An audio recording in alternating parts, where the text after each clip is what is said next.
The number one request I've received is to split up the anniversary episode into 3 separate episodes.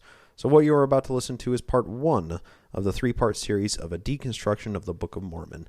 If you already listened to the 7.5-hour episode, that is all that this is. It's just split up into more palpable portions. So without any further ado, enjoy.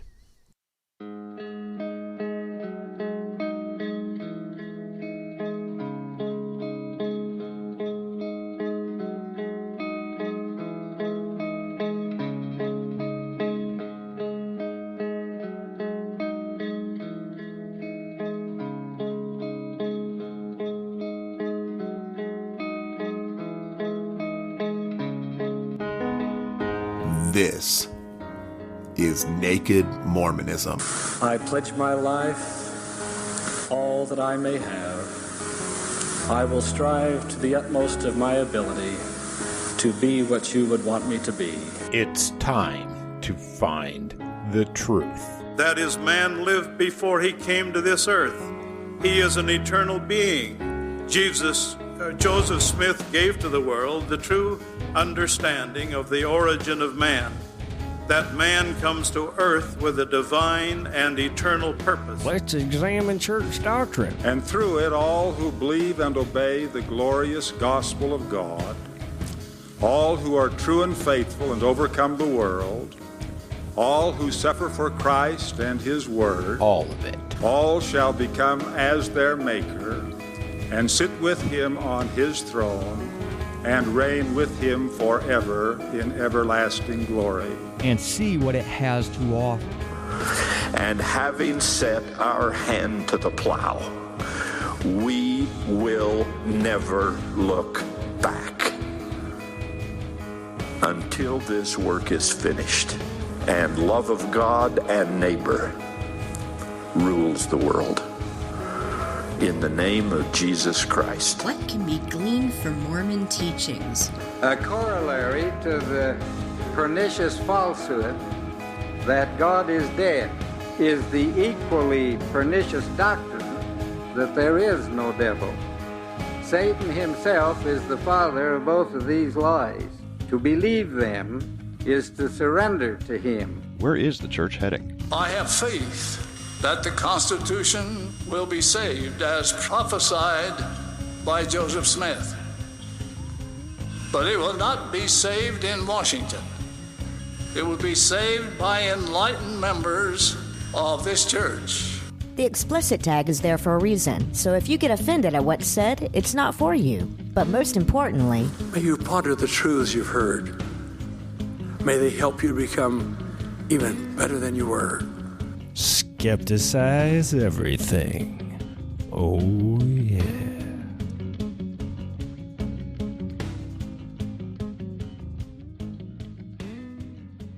Welcome to this very special anniversary edition of the Naked Mormonism podcast. My name is Bryce Blankenagel, and thank you for joining me.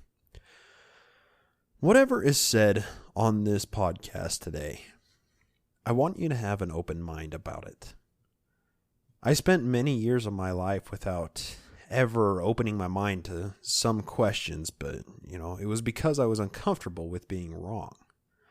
It's not that being wrong is bad, it's that societal constructs would have us believe that it's bad to be wrong. Well, after a lot of research, studying, and self-reflection, I've come to fall in love with being wrong. If I'm right about something, then that means I probably won't be able to learn anything new about it.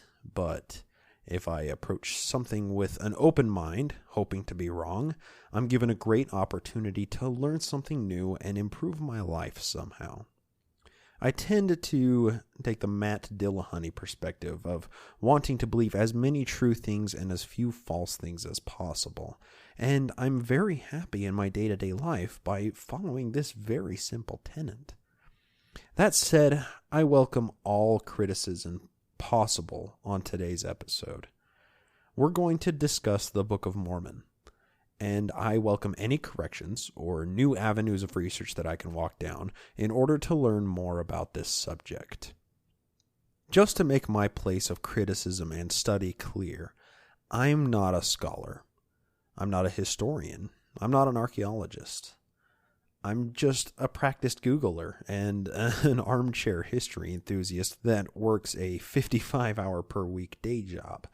But just because I haven't had the formal education that most have in any of these topics doesn't negate the accuracy of the work that I cite in this podcast, nor does it negate my arguments, especially if those arguments are based on legitimate peer-reviewed scholarship and research. That's what legitimate scholarly study is about.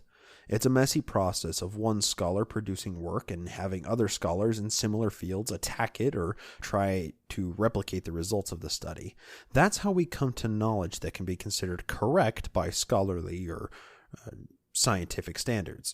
We don't cite one single person as the front runner of knowledge like a prophet or something of, all things big and small. We appeal to experts in relevant fields. So that's what we're doing in today's episode. I will be presenting arguments that are made by a lot of different scholars, and I invite investigation and criticism on the points discussed. Strap in for a long haul, because we have a lot to cover today. When I was a senior in high school, I took a lot of classes that were probably above my level of brain power to be actually attending. I still attended those classes, though, and I feel like I graduated high school as a much more well-rounded individual for having learned at least some of the information in these classes. One of these classes was a college course on statistics. I've always been all right with math, but my ability has dramatically waned since dropping out of college. I had taken calculus the year before, and it was fun for the theoretical nature of it. The equations were fun to play with, and it helped out a lot with the physics class that I was taking at the time. But the problem with calculus is you're calculating things based off of a lot of really messy equations and confusing pictures, and it's all based in theory. While it is important to be able to calculate the most efficient size of a water bottle to have the max capacity using the minimum amount of plastic, it just didn't seem to have any practical applications to things that interested me. Well, once I moved from calculus to statistics, the math became a completely different beast.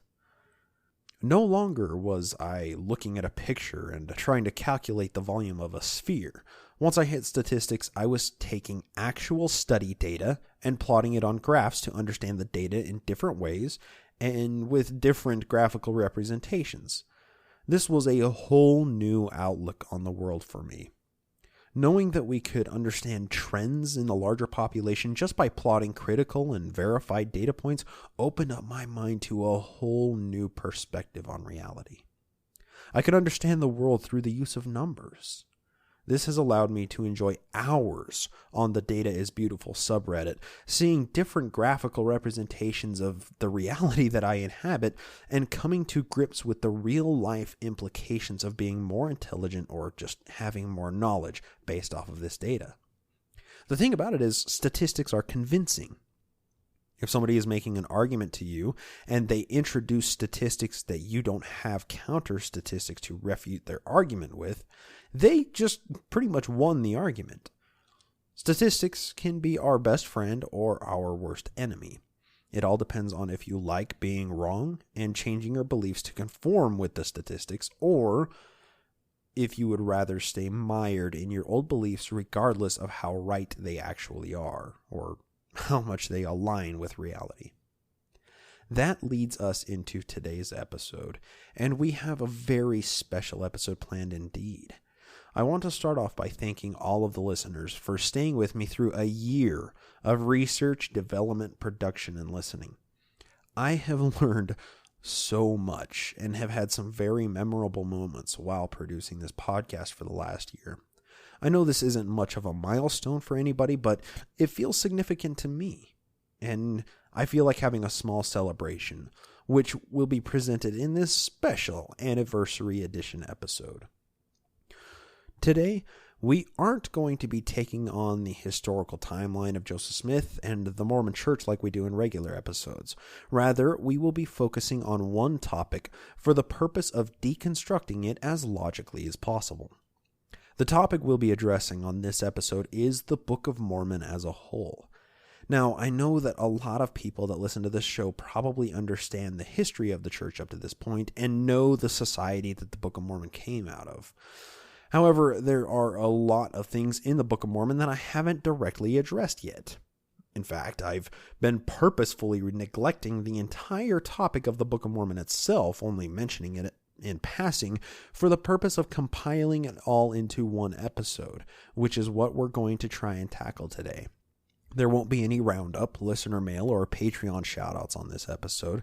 It's going to be just straight up analysis. We're going to try and focus on the facts as much as possible.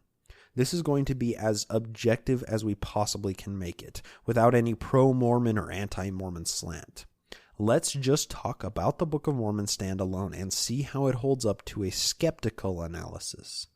So, let's just dive right in. For the sake of digestibility, this show will be broken up into 3 main portions or categories, and we'll examine the facts and discuss the pro and anti-Mormon arguments for each of the points. Now, I'm going to try and keep my own bias absent or disconnected from the analysis as much as possible, because we just want to talk about the facts of the Book of Mormon today. The 3 categories will break down as follows. First, the historical context the Book of Mormon came out of. Second, the authorship in general. And third, the content and claims that are in the pages of the Book of Mormon. We have a lot to talk about, and it's going to be confusing without laying some groundwork first. So let's begin with our first category of discussion tonight, the historical context.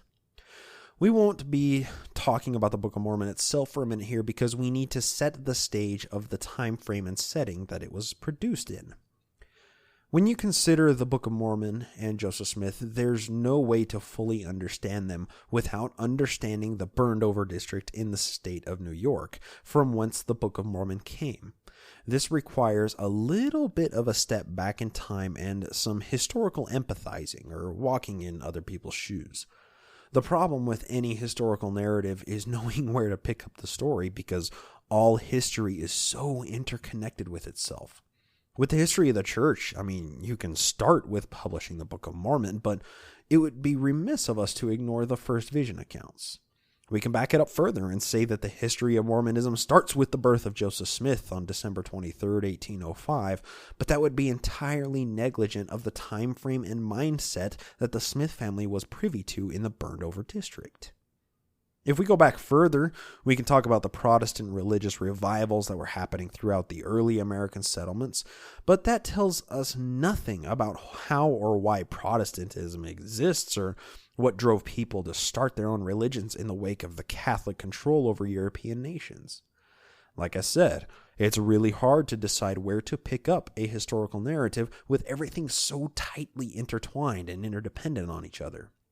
So, for the purposes of this episode, we're going to take a step back in time to the settling of America and how important religious liberty was to some very important individuals at the time. We can start off with talking about the puritanical expansion of Protestant Christians coming over the Atlantic Ocean seeking religious asylum. Most of the settlers in America, during the 17th century were European citizens that had been under the rule of governments that were deeply tied with Roman Catholicism. Most of these Protestant settlers hated the Catholic Church and called it an abomination with its authoritarian absolutist rule, especially with the Anglican Church that was established as the Church of England, which made it the church of the entire British Empire. Now, when we look at the United Kingdom today, it's vastly different than it was in the 17th and 18th centuries. Britain is comparatively a blip of land in comparison to what it used to be in terms of landmass, population, and controlled territories. We're talking about a time when most of Africa was under British rule, all of India, most of the European nations that we consider sovereign today, all of which were under the rule of the British monarchy. That's how people were able to get the ships and the funding necessary to brave the Atlantic Ocean and come settle the New World. The British Navy during these times was not to be trifled with. In fact, they had the absolute largest and most powerful navy in existence, bar none. They were one of the wealthiest empires, spanning thousands of miles and controlling most of the territory with naval superiority and advanced technology for the day. Not one single nation or empire could contend with the British Navy, which gave them a monopoly of the waters and put them at the forefront of the ever-expanding global trade industry. Well, this massive superiority that Britain had allowed them the resources necessary to expand their empire to the American continents. The first European settlers made their way to Plymouth, Massachusetts in 1620 and began settling the territory.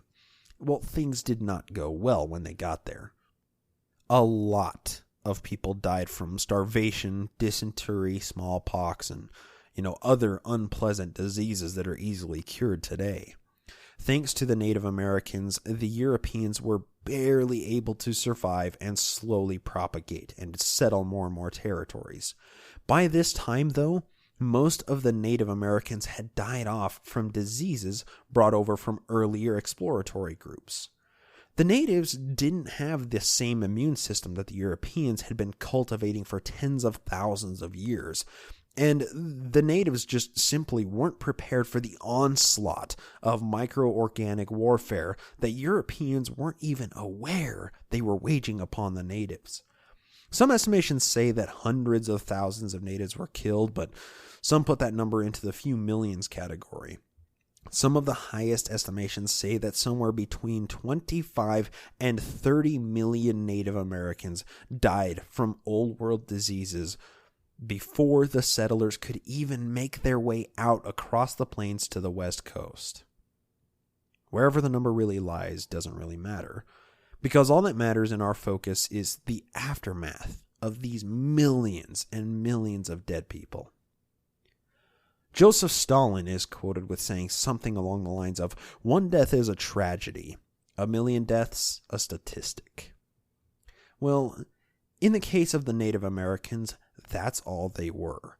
Millions of people died and were killed by this horrible spread of viral infections, and they didn't die through traditional warfare, which was what people were so familiar with back then. But those people are just a statistic to us now, and a blurry one at that. This was truly the largest absentee genocide in all of human history. Historians debate about the largest military genocide, or which was the most powerful of all armies throughout antiquity. The Huns were pretty amazing, conquering most of Eastern Europe and Asia in the 1st century. Before that, the Romans under Alexander the Great killed a lot of people. Needed to splice in a couple of quick corrections here. The Hun Empire was just beginning to flourish at the beginning of the 1st century. It didn't reach its full force until the 6th or 7th century CE. So that was a quick correction. Also, the Romans never operated under Alexander the Great. Alexander the Great was a Macedonian. The Roman Empire wasn't formed until a few centuries after Alexander the Great lived. After both of those, the Khan army is supposedly responsible for killing somewhere between 10 and 30 million people throughout all their conquests under Genghis Khan in the mid-13th century. And those are some baffling numbers. Most of those people died by the sword or spear as well. It's not by guns or artillery or aerial bombings like they die in warfare nowadays. Now, I want you to imagine all of the people that were killed by those armies, all being combined into one statistic on one landmass, and they were all slain by an invisible army. That is what we're talking about with the Native Americans. If we look at estimates of life lost throughout the entire Second World War, they tend to sit somewhere between 50 to 60 million people dead, most of which were Russians. Most of those deaths were from artillery and bombing or military sieges on cities, and a lot of these were done by chemical warfare on the front lines. Now, try to imagine that many people dying from just the flu bug, or smallpox, or measles, or any number of other old world diseases that the Native Americans weren't equipped to handle. I mean, today, the average large sports stadium can house anywhere from 25 to 50,000 people. If you watch any major sporting event, a person can scarcely wrap their mind around how many people that really is. It just looks like a sea of faces with different colored clothes spotted throughout the masses of bodies. Now expand your imagination to include a stadium 10 times the size of any large stadium today. That's 500,000 people. No single person can comprehend how many people that really looks like. Now, imagine that stadium of 500,000 people, all dying in 1 or 2 months' time from sickness. The largest gatherings of people we have on record are Hindu gatherings at the river Ganges for their ceremonial bathing. If you haven't seen pictures of these gatherings, I would recommend checking them out because it's a truly incomprehensible amount of people.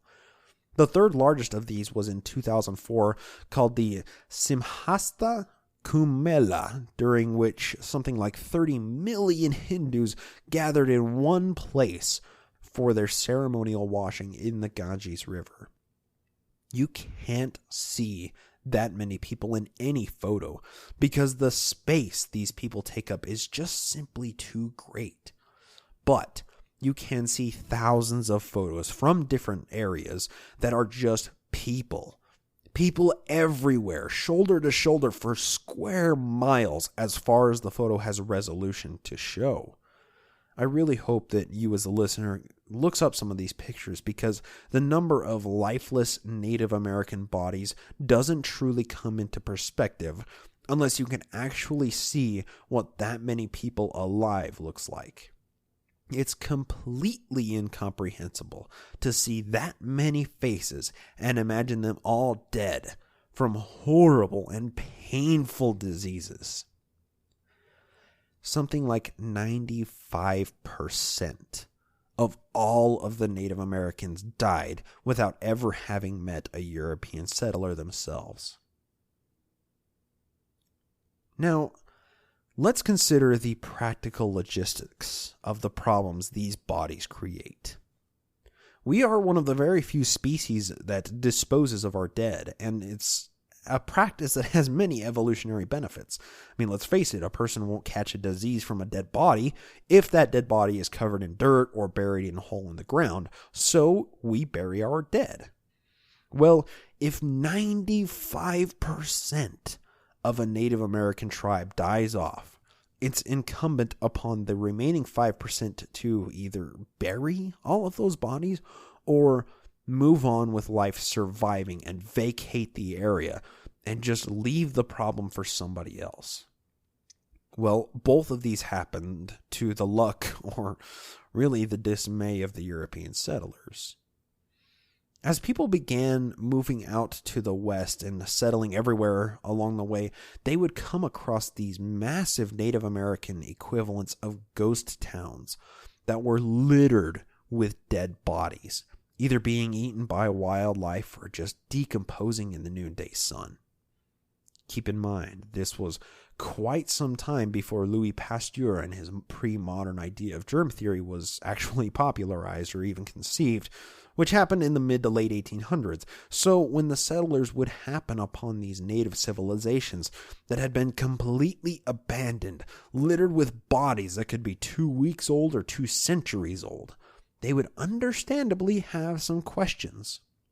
Questions like, who were these people? Why did they leave? What killed them? Why didn't people bury the bodies? And I'm sure there are some questions that we can't even imagine without being in their shoes. While some of these civilizations were abandoned or every person in the tribe had simply died off, there were plenty more where the majority of the tribe had died off, but the remaining alive decided to stay where they were and bury the bodies in mass graves. Now, throughout history, we've uncovered a lot of mass graves, in our time during recorded history anyway. Some of the more recent date back just a few years to Rwanda. Others date back to Jewish mass graves during the Holocaust. And there's plenty that we don't know about. Well, most of these graves are underground and require digging to reach. However, some are just thousands of human bodies piled on top of each other with a bunch of dirt thrown on top of them, making large mounds or hills filled with really cool stuff for archaeologists to find among all the dead bodies. Well, herein lies another problem, because now we have a bunch of post-Enlightenment Europeans digging through dirt piles, uncovering skeletons decorated in various Native American garb, and they're trying to apply post hoc reasoning to the existence of these mounds that were essentially mass graves. They were finding all kinds of trinkets and drawings and leather pouches with prized possessions in them, and all manner of curious workmanships. The most amazing things that blew the Europeans' collective mind were the ruins. Throughout both American continents, there were massive ruins of pyramids, temples, and buildings of gathering, worship, trade, and habitation. While most native tribes were hunter-gatherer type tribes, there were some larger cities that were much more modern, wherein empires were established, agriculture was produced in mass, and people exchanged things with a fairly modern bartering commodity system. I mean, look at the Aztec or Mayan empires. They were not so different from us today. We just have a lot less hard evidence about their day-to-day life, as opposed to the evidence we have for other groups like, say, the Roman Empire. Only the Mayans had a structured system of writing and documenting as well as calendars, while most other Native American tribes only exist through estimations of archaeological evidence. Let me clarify really quickly here. Best estimations put North American native populations topping out around 8 million people. The 30 million number we're talking about earlier includes both American continents, and that's where all of this archaeological research was going on. Archaeologists and anthropologists and paleontologists were discovering abandoned ruins and mass graves all over both American continents, and they were coming up with all kinds of crazy ideas about how they could have gotten there and why they were abandoned without any explanation. Most people that were studying the ruins and the artifacts at the time had the writings of historians and Spanish conquistadors to go off of, but they had the same blind spot that we deal with today. When it comes to chronicling the ancient civilizations before the Aztec Empire, it becomes very challenging very quickly. They didn't particularly have any writing that was standardized like it was in many places in the Old World or in the Mayan Empire. There are hieroglyphs in caves and, on major rock formations, but those are oftentimes pictographic and, they tell a story in a way that can't be deciphered into a typical linguistic fashion. Or if there is some kind of language recording events, it's long dead, and anybody that spoke it or wrote it died off centuries before European settlers could get to them. If we look at this objectively, we have about 400 years of recorded history dealing with various Native American tribes on record. And those that we have record of constitute a very small portion of the actual tribes that existed, because most people were dead by the time we got over here and started chronicling what was going on. I mean, our best estimations with DNA and other evidence puts the natives coming over to the American continents around 15,000 years ago on a land or an ice bridge through the Bering Strait. That means we have historical European recordings of the existence and dealings of Native American tribes for about 2.5% of the actual calendar time of their existence here. And those recordings only chronicle the most influential or the largest tribes. And they're all from European recordings and historians. If we extrapolate out this blind spot by geography, in all our postmodern studies in archaeology, we know about less than 1% of the Native Americans' actual day-to-day lives through first-hand experience that was recorded by post-Enlightenment scholars and historians. 1%. Consider the state that the Native Americans were in at the time that the European settlers encountered them. For the last little while, we've been talking about the massive amount of death that was happening everywhere throughout both American continents due to old world diseases propagating. Most of these natives were too busy just burying their friends and family members, or trying to find somewhere to live without thousands of dead bodies surrounding them. They didn't really have the time or any infrastructure built to recover from such a travesty. I mean, think about it. It would be hard for the current American society to recover right now if it only lost 10% of its population through catastrophic travesty. We are talking about 95% of all Native Americans dying in a period of about 200 years. Let that sink in for a moment with an analogy that we have abundant records of. Consider how messed up Europe was during the Black Plague. Bodies were everywhere, being burned in piles. Infrastructure and governmental bodies were taking a huge hit. People were producing less goods, and the exports they were producing were refused by a lot of people because of the fear of catching the Black Death. To put some perspective on this, Europe only lost 60% of its population, which is a huge number of people, don't get me wrong, but it doesn't hold anything in comparison to 95% population loss like the Native Americans experienced. Imagine being an alien race and landing in Europe in 1355, a mere 2 years after the plague had wreaked most of its havoc. What would Europe look like? What would you think about it? I mean, would that really be a proper snapshot of what Europe was like before the plague? Or would everything be in a perpetual state of strife and unrest? I mean, piles of burned bodies would be everywhere. All buildings and infrastructure would just be in shambles. Education wouldn't be anywhere. It wouldn't be a priority for anybody. The entire place would be an utter mess. If you were that alien race, you would be positing all kinds of crazy theories that would explain why the people had let the place dwindle into such a mess, or who had created the infrastructure in the first place, even though you wouldn't be able to look back in time to know how Europe got to where it was at that point. Well, when humans don't know something or can't look back in time somehow, they guess. And this hole in recorded American history that we're discussing, before European settlers got here, falls prey to that same human failing of estimations.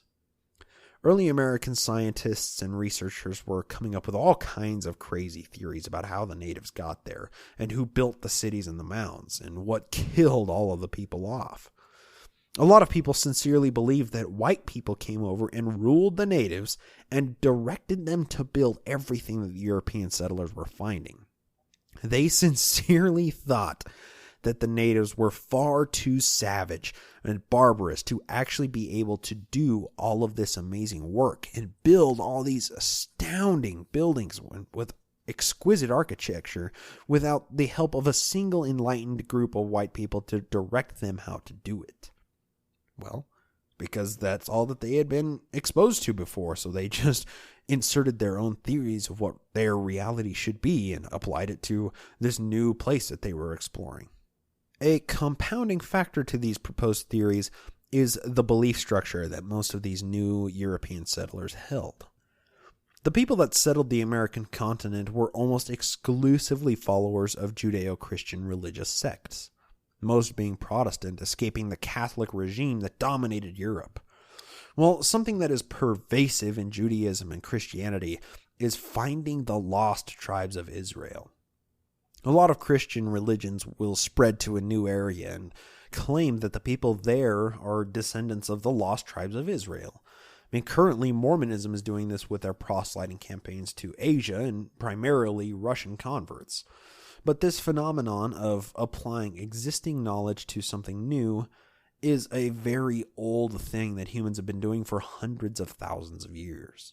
So, with the settling of the American continents, we have a huge influx of Protestant Christians that were filling up boats and heading over to America to settle and expand their knowledge of the world as a whole.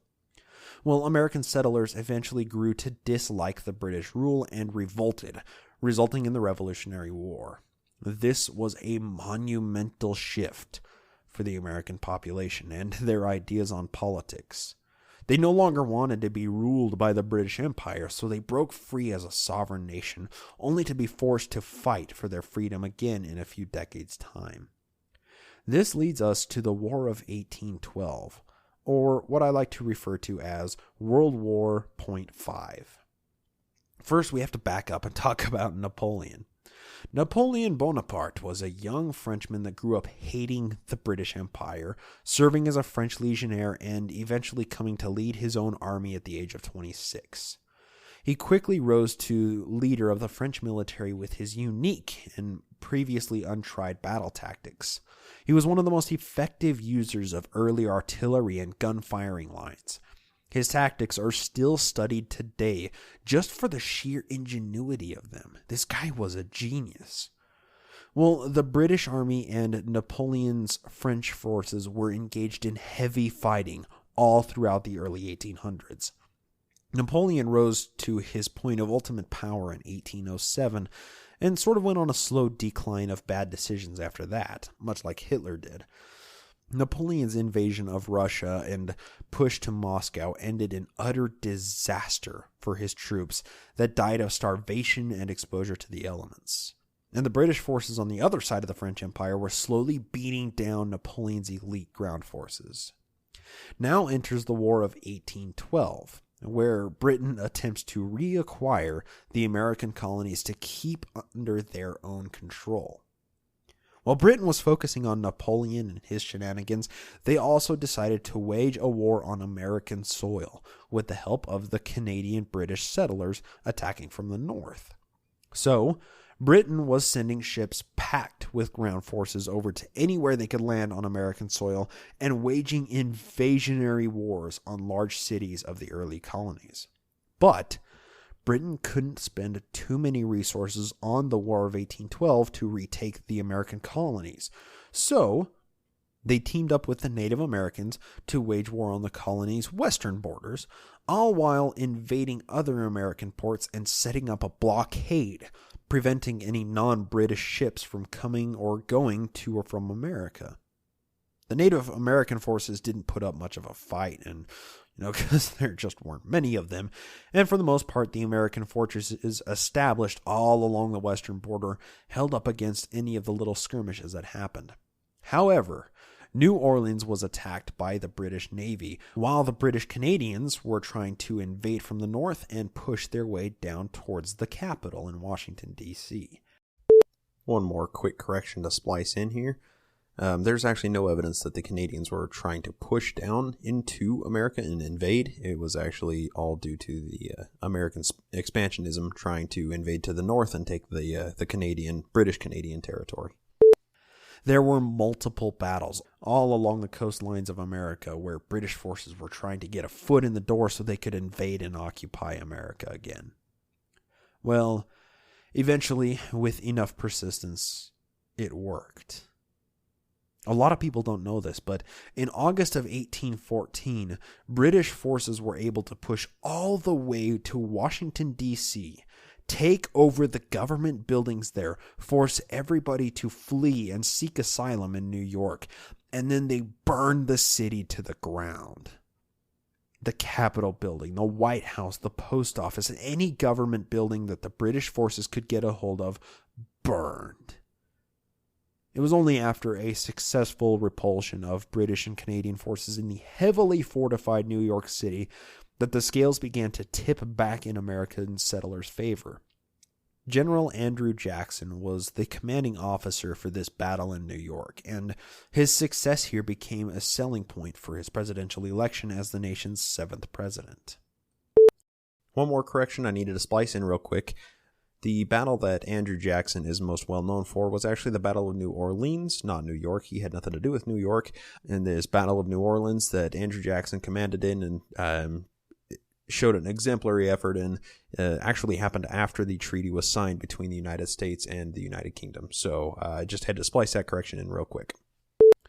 In the intervening years between the Revolutionary War and the War of 1812, never had any enemy forces gained a foothold on American soil. I mean, there had been skirmishes with British forces, but Those were mostly on the water and just kind of served as warning shots leading up to the tipping point that was the War of 1812. Never after this war was over has there ever been an invading army with boots on the ground in America. This war was the most horrible thing that any person could experience as an early American citizen. And it was a common topic of discussion. The actual invasion and toppling of all government buildings in Washington, D.C. in 1814 must have shook every American to their very core. If they had ever felt secure with the American militia behind them, that false sense of security instantly evaporated as soon as British troops set foot in the front door of the White House. Think of how we would react if that happened now. Not with British forces, of course, because they're currently our allies, but with anybody that is less than an ally right now, like China or Russia or ISIS. If those invading forces were able to take over Washington, D.C., the average fat white American nowadays would completely lose their mind. Now, just keep these emotions and horrible thoughts in the back of your mind for now, and we'll come back to the War of 1812 later. Let's briefly introduce the Smith family into the scene here, because obviously it's pretty relevant to the historical context portion of the show. Joseph Smith was born in Sharon, Vermont in 1805, the fourth of 9 children that would eventually be born into the Smith family. Around 1810, Joseph Smith Sr., which was Joseph Smith Jr.'s father, had a little bit of money set aside and ended up falling prey to a snake oil salesman. This man proposed a business deal to Joseph Sr. involving ginseng that would apparently make him a lot of money. Well, the business deal unfortunately went awry, and Joseph Sr. lost all the family's savings. From then on, the family would be completely destitute, and Joseph Sr. would spend his days on a perpetual alcoholic binge, searching for buried treasure, and consequently, he would become Joseph Jr.'s role model. The family spent the rest of their remaining days doing quick jobs for not a lot of money, moving from town to town, barely scraping by a meager existence. Eventually, they settled in the Palmyra, Manchester area of New York, and this is where our story really gets into swing. Put a pin in the Smith family right now, because we'll be coming back to them soon. Think about what we talked about earlier when we opened up the episode. The new settlers to America were searching for all kinds of ways to try and explain where all these Native American ruins came from, and all of these hills and mounds that had thousands of dead bodies in them. Well, when we study the books that were popular and circulating around, we can start to infer what some of the daily conversations were about. Well, when Christians came over and settled both American continents, a lot of them thought that these Native American people must be the lost tribes of Israel. This is made abundantly apparent by the books that were coming out of the colonies in reaction to the evidence that they were uncovering across the entire New World. These are some books that talk about theories of where the Native Americans came from, along with their date and place of publishing. We have James Adair, The History of the American Indians, published in London 1775. And each of these books that I list have a brief synopsis with them, and I'm going to read those as well, just to see if there's any underlying themes here. Adair's evidence for the Indian-Israelite theory consists of 23 parallels between Indian and Jewish customs. For example, he claims the Indians spoke a corrupt form of Hebrew, honored the Jewish Sabbath, performed circumcision, and offered animal sacrifice. Next, we have Elias Boudinot, A Star in the West, or a humble attempt to discover the long-lost 10 tribes of Israel, published in Trenton in 1816. He relies heavily on evidences compiled by James Adair. He also mentions the Indians' lost book of God. Then we have David Cusick, Sketches of the Ancient History of the Six Nations, published in Lewiston, New York, 1827. He records Indian fables, which he believes support the mound builder myth. One fable, for example, speaks of the descendants of two brothers continually at war with the other until one group is finally destroyed in North America. Next we have Manasseh ben Israel, The Hope of Israel, published in London in 1652 and a republishing in 1792. This includes a story of a remnant of the 10 tribes of Israel being discovered in Peru. Next we have Josiah Priest, The Wonders of Nature and Providence Displayed, published in Albany 1825 and 1826 with a second edition. This is a compilation of many previously published works. It includes an extract from Francisco Claveyero's History of Mexico, recounting the ancient Mexican traditions of idolatry and human sacrifice, and a portion from Ethan Smith's View of the Hebrews, detailing evidence that Indians were of Hebrew origin. Next, we have Ethan Smith with View of the Hebrews, or the 10 Tribes of Israel in America, published in Pulteney, Vermont in 1823, with a second edition in 1825. Ethan Smith is by far the most important and interesting work dealing with the origin of the American Indians and the mound builders. He suggests that the first settlers of the New World were the lost 10 tribes of Israel, includes extracts from von Humboldt's description of Mexican antiquities, Atwater's description of the mounds, and evidence from Adair and Boudinot to connect Indians with the lost 10 tribes. He also mentions the Indian legend of the lost Book of God, which would one day be returned. Next, we have Thomas Thorogood, Jews in America, or Probabilities that the Americans are of that race, published in London in 1652. He mentions the notion that the gospel was anciently preached in America, emphasized the millennialistic nature of his Indian Israelite identification, and the importance of the Indians' conversion to Christianity. Next, we have John and Joseph Moulton Yates, with History of the State of New York, published in 1824. In it, they describe mounds and fortifications in their state and neighboring states, as well as the ruins of their ancient city near Palenque. According to them, these mounds, part of a great chain running down through Mexico and into South America, were built by a separate race of white-skinned people who were destroyed by the Indians. They mention the discovery of hieroglyphic writing and mammoth bones, and include reports that Indians in certain locales possessed the signs and tokens of Freemasonry. All right, that's the end of our list of books here. This is just a small excerpt of these. There's literally thousands of books that talk about very similar topics. We opened up this episode by discussing 3 categories or portions that this show will be broken up to. The first category is the historical context relating to Joseph Smith and the prevailing social and political views during his life. Well, we covered that, and this list of books takes us from the first category of this episode, being the historical context, and throws us into the second category of discussion, the authorship of the Book of Mormon. If any listeners are familiar with the Book of Mormon, hopefully you will have recognized some of the themes described in the books that I just listed. I should say that most of these books are archived and can be found in PDF format online. So, if you have any questions about the synopses that were given, feel free to check out the books for yourself for free and challenge the parallels that are drawn. A lot of parallels to the Book of Mormon were just listed. For anybody that doesn't know the Book of Mormon, there were a lot of similarities in all of those synopses of those books.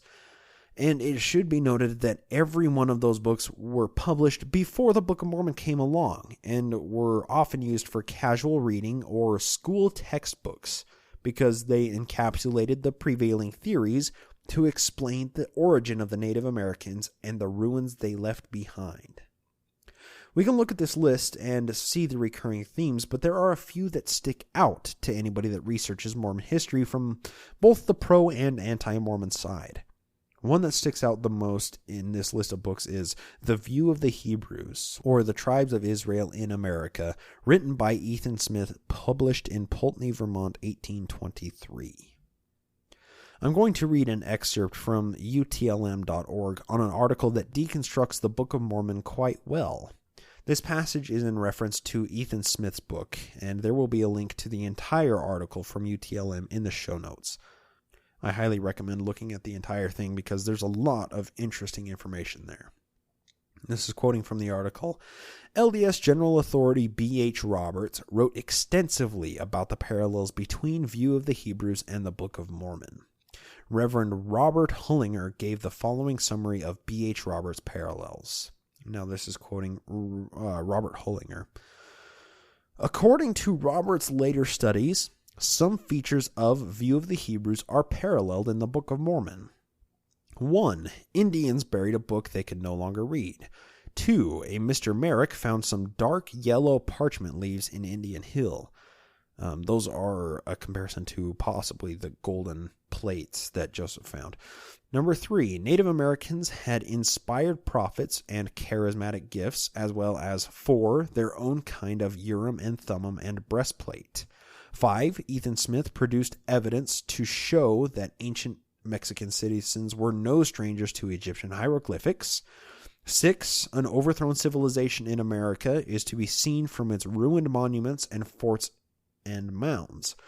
7. Chapter 1 of View of the Hebrews is a 32-page account of the historical destruction of Jerusalem. Number 8. There are many references to Israel scattering and being gathered in the last days. Number 9. Isaiah is quoted for 27 chapters to demonstrate the restoration of Israel. Number 10. The United States is asked to evangelize the Native Americans. Number 11. Ethan Smith cited Humboldt's New Spain to show the characteristics of Central American civilizations. The same are in the Book of Mormon. Number 12. The legends of Quetzalcoatl, the Mexican Messiah, are paralleled in the Book of Mormon by Christ's appearing in the Western Hemisphere.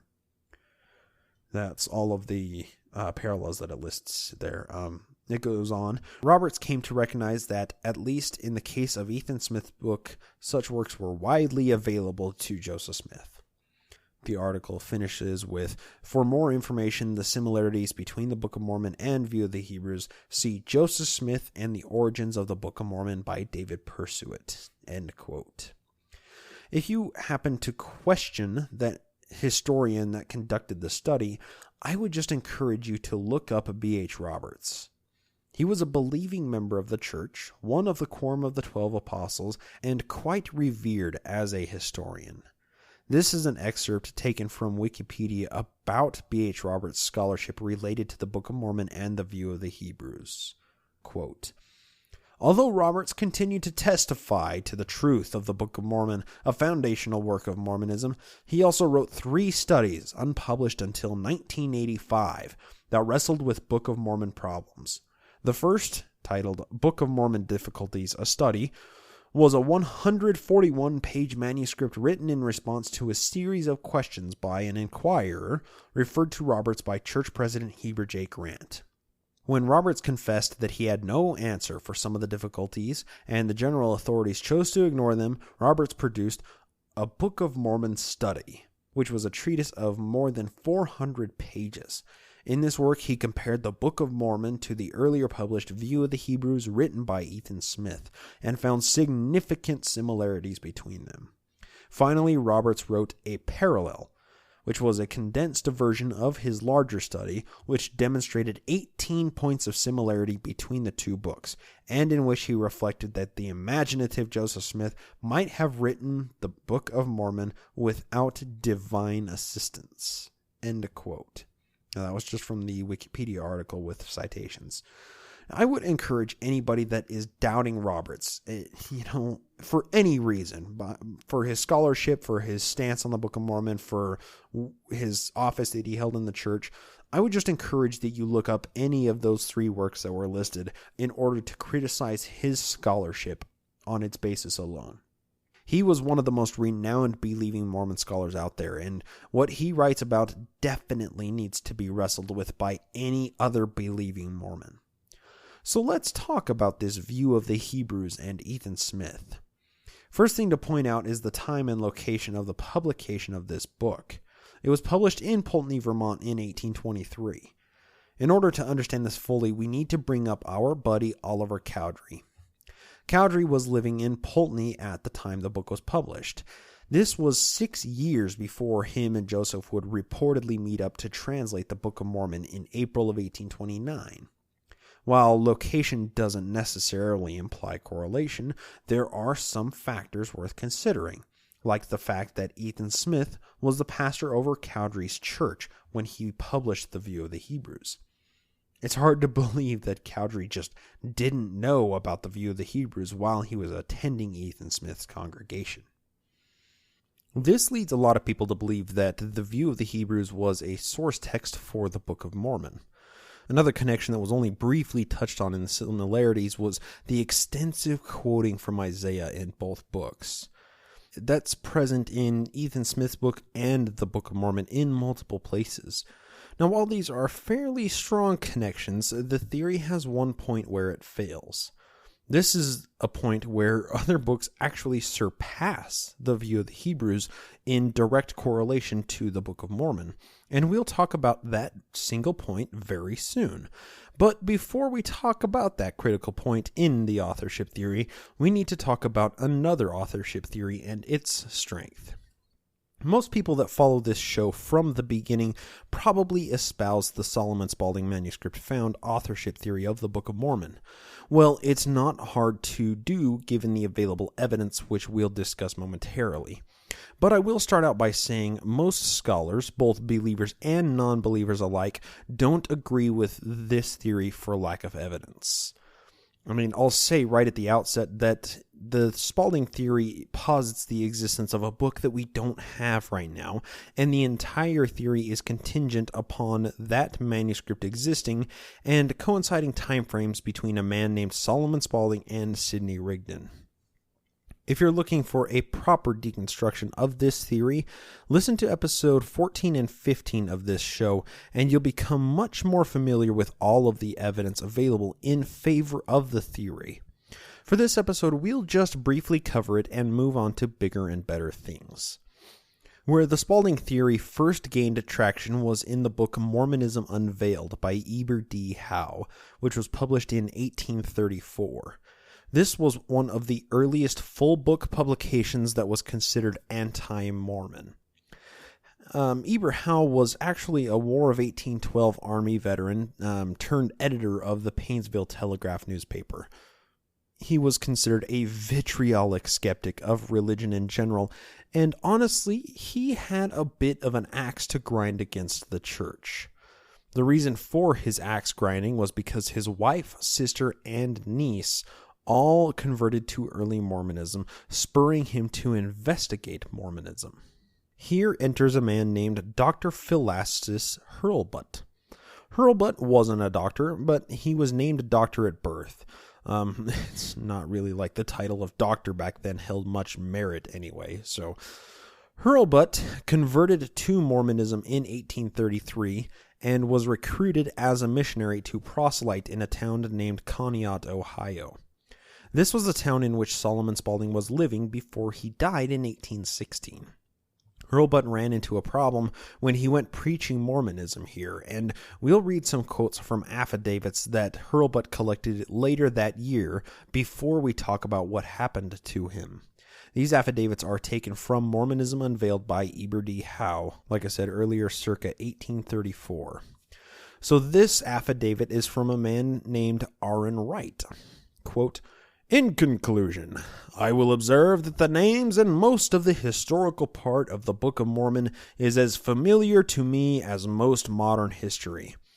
If is not Spaulding's writing copied, it is the same as he wrote, and if Smith was inspired, I think it was by the same spirit that Spaulding possessed, which he confessed to be the love of money." End quote.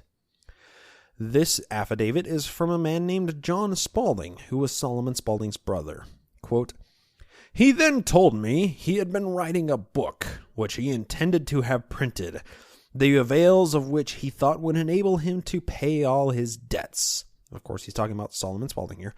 "The book was entitled The Manuscript Found, of which he read to me many passages.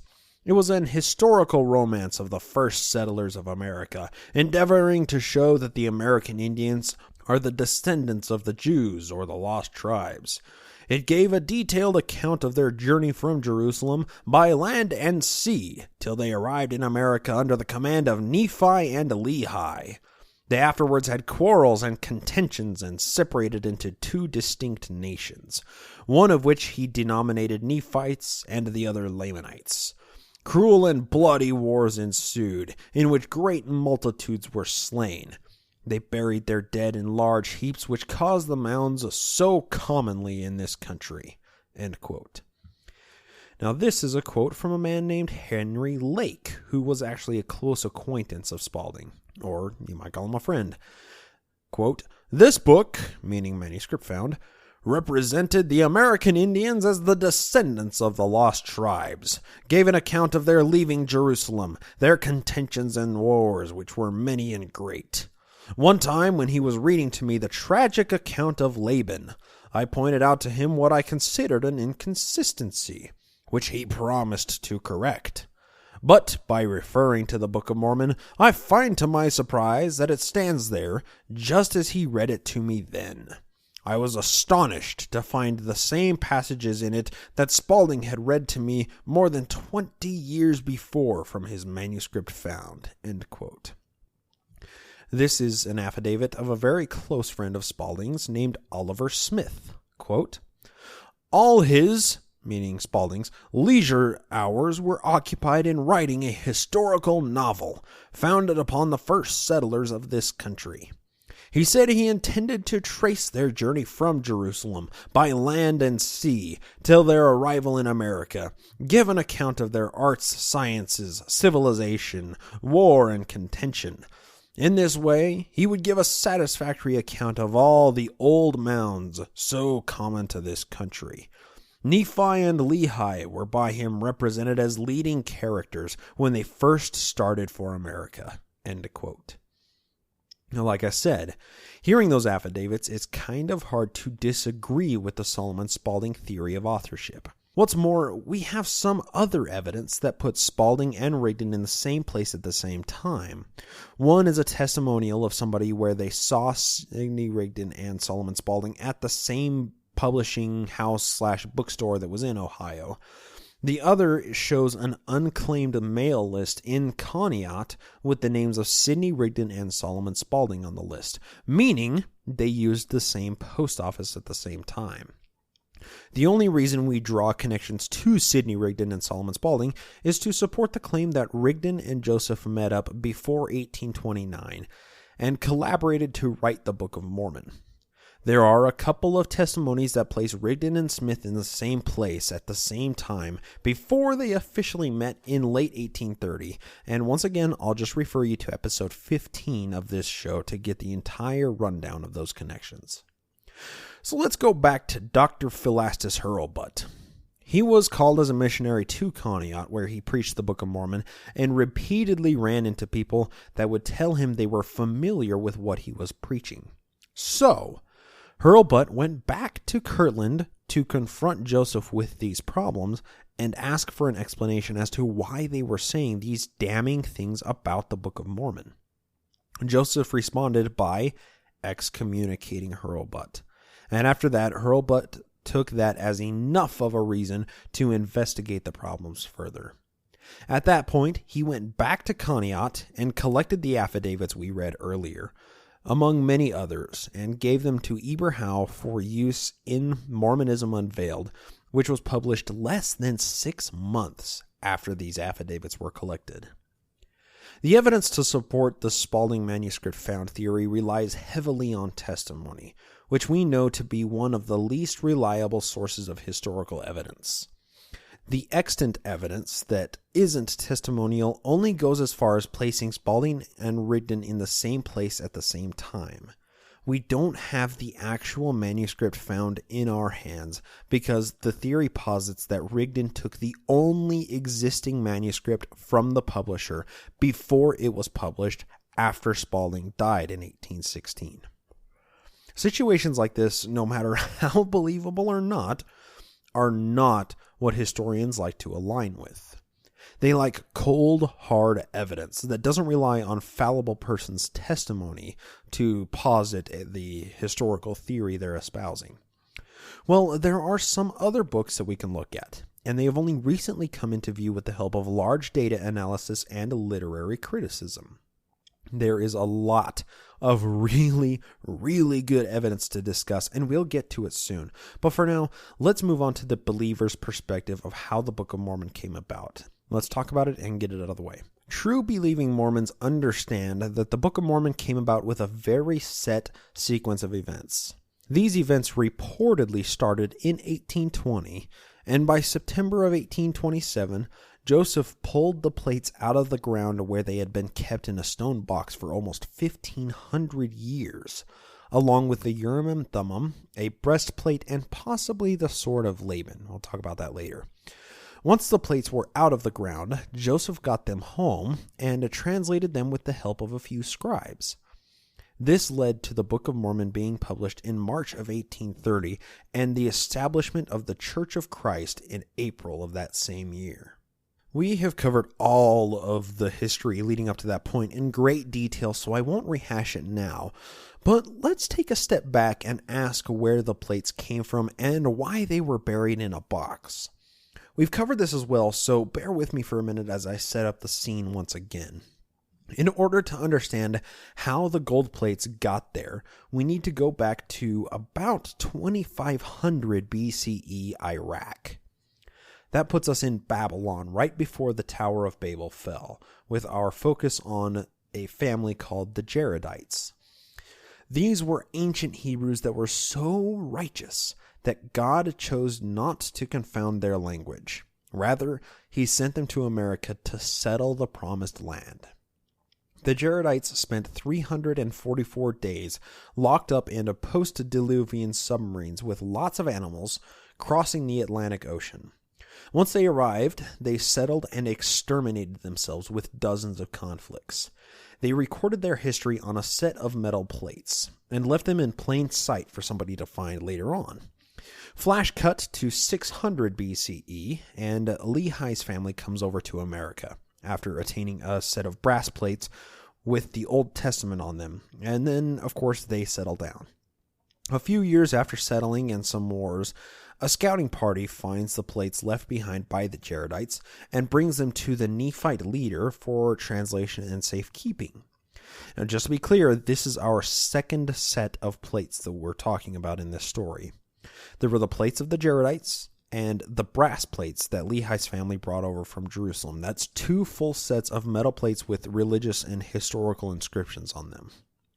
During the time that the Nephites and Lamanites were fighting and building and destroying civilizations, they were recording their own history on sets of plates. This time frame spans from 600 BCE to about 130 BCE-ish. The Nephites recorded everything they did on a set of plates that were referred to as the small plates. The name is a bit of a misnomer because we aren't talking about a few leaves of metal here or small plates. These were entire books compiled together, engraved by scribes for hundreds of years on metal plates, chronicling everything from their military tactics to the animals they kept and bred to the names of the judges that were ruling over the land. This was a lot of metal plates, all being stored away for safekeeping. For clarification purposes, the small plates made up the first few books of the current Book of Mormon, listed as follows: 1 Nephi, 2 Nephi, Jacob, Enos, Jerem, and Omni. Those are the small plates. Keep that in mind. Put a pin in that. After this, in the Book of Mormon story, a man comes along named Mormon around 385 CE, and he is tasked with gathering all of the plates listed up to this point and abridging them into a single volume onto gold plates. The next book in the current Book of Mormon is called Words of Mormon, and basically what it does is tell us the difference between the small and the large plates, and tells why Mormon is recording things as he's recording them. This is the transition period between the small and large plates in the abridging process for the historian Mormon. Then the Book of Mormon moves into the abridgment of the large plates. So we have the small plates that were those 6 books we listed earlier, and then we have the large plates, which make up the books Mosiah, Alma, Helaman, 3rd and 4th Nephi. Then, according to the Book of Mormon, Mormon is about to die in a battle, so he hands off the gold plates, which is an abridged record, to his son Moroni, but not before writing his own memoir entitled The Book of Mormon, often referred to as just Mormon in the Book of Mormon. Now, this isn't the entire Book of Mormon that we're talking about. It's just a little 18-page book inside the Book of Mormon called Mormon. So Mormon writes this memoir and hands the entire work he's doing with the gold plates off to his son Moroni. At this point, Moroni takes the plates of the Jaredites from 2500 BC, that were almost 2900 years old by this point, and translates them into the second to last book in the Book of Mormon called the Book of Ether. Then Moroni adds his own book, along with a promise about faith to finish up the last 12 pages of the Book of Mormon. And then the entire tome of history known as the Gold Plates is done. Moroni takes the completed work to the Hill Cumorah, where some 2 million people have just died in a massive battle in current-day Manchester, New York, and he buries the golden plates in a stone box for Joseph to find a little over 1,400 years later. This is where Joseph was led to dig the plates out of the ground, so he could begin the work that God had set out for him to perform in restoring the original gospel. Keep the idea of all of these plates in mind for when we move on to the third portion of the show, talking about the claims in the book. Remember, there were 5 sets. We had the golden plates, which Joseph Smith pulled out of the ground and supposedly translated the Book of Mormon from, and they were an abridgment of the large plates, the small plates, the brass plates, and then the plates left by the Jaredites 2,900 years before Moroni supposedly lived. So that's 5 full sets of metal plates with religious and historical inscriptions on them. Just keep that in mind for a while. For now, let's talk about the authorship from Joseph's perspective. In 1828, Martin Harris began scribing for Joseph, and after 3 months of hard work and 116 pages of completed first draft manuscript, Martin takes the manuscript home with him to show it to his wife and, possibly some of his friends or business partners. Martin reportedly loses the manuscript at this point, and the gift of translation is taken away from Joseph until Oliver Cowdery would come along in the spring of 1829. Once Cowdery arrives on scene, Martin Harris is cut out of the authorship process altogether, and everything kicks into high gear. In the time from May to August in 1829, Joseph and Oliver translate the entire text of the Book of Mormon and send it to the printer for publishing.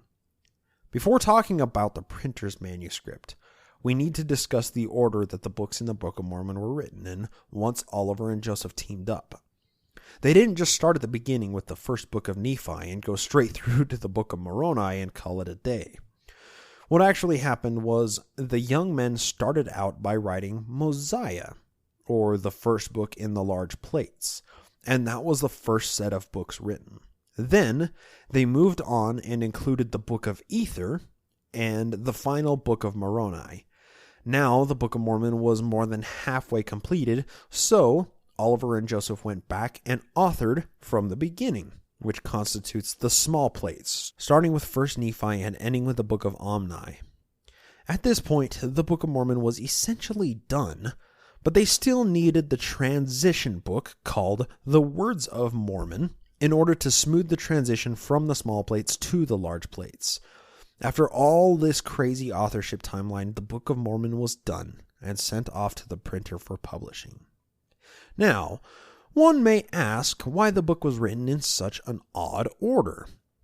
Well, from the believing Mormon side, this really isn't discussed much. Most believing members understand the translation process as being much more straightforward than that.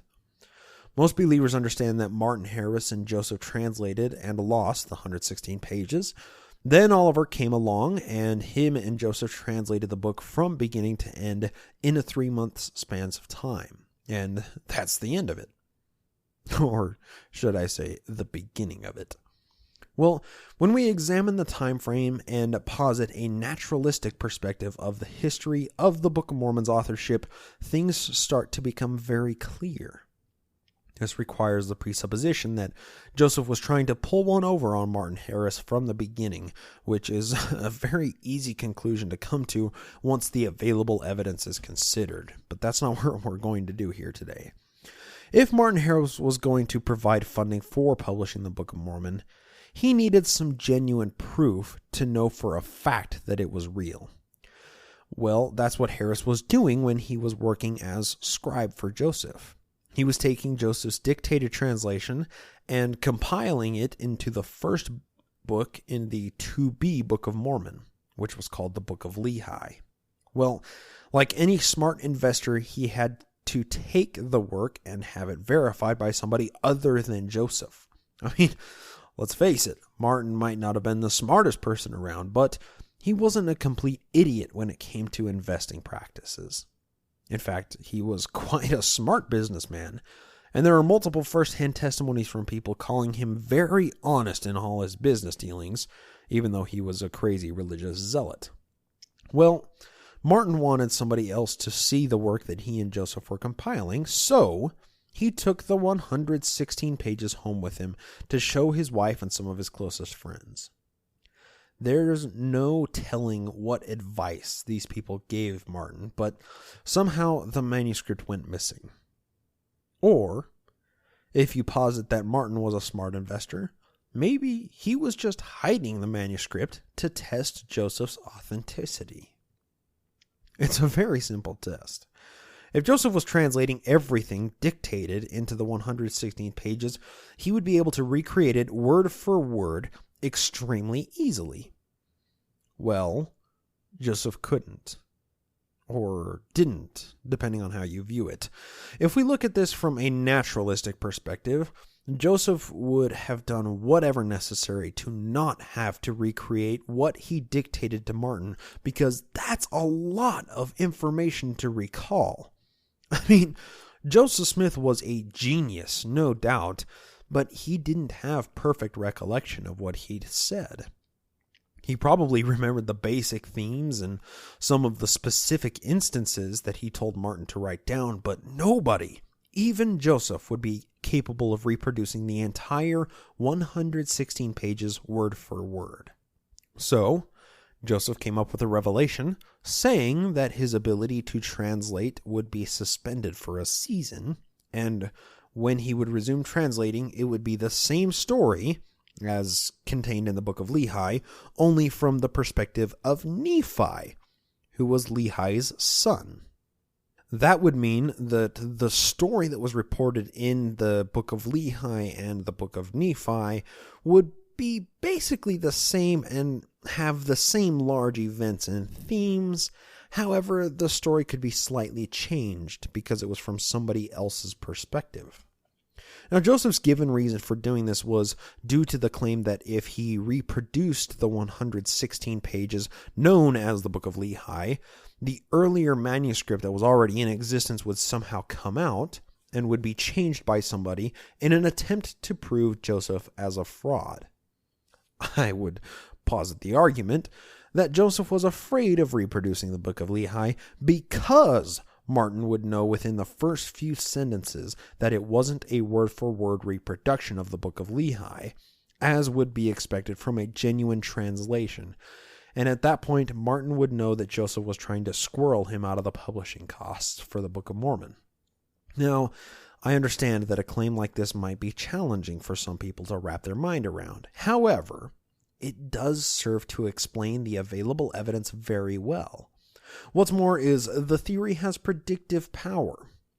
You would think that if Joseph were fraudulent in his activities with Martin, that he would try and cut Martin out of the translation process after losing the 116 pages until, he needed money for the down payment of the publication of the Book of Mormon. Well, that's precisely what happened. Joseph flew a little too close to Martin's spotlight of skeptical scrutiny, so he kept Martin's involvement to an absolute minimum need-to-know basis only after that, and then began translating with the help of Oliver Cowdery. Once we get into the time frame where Cowdery was, teamed up with Joseph to help, that's when things kick into high gear, like I said earlier. There are a few plausible reasons for this, but right now we're addressing the order that the Book of Mormon was written in. So, Cowdery comes in late April 1829 to help Joseph with the Book of Mormon. They start translating where Joseph and Marty left off, and that's the large plates that we talked about, starting with Mosiah and ending with 4th Nephi. Then, they wrote the little Book of Mormon, known as Mormon, in between 4th Nephi and Ether, and then they wrote Ether, and then concluded the book with Moroni.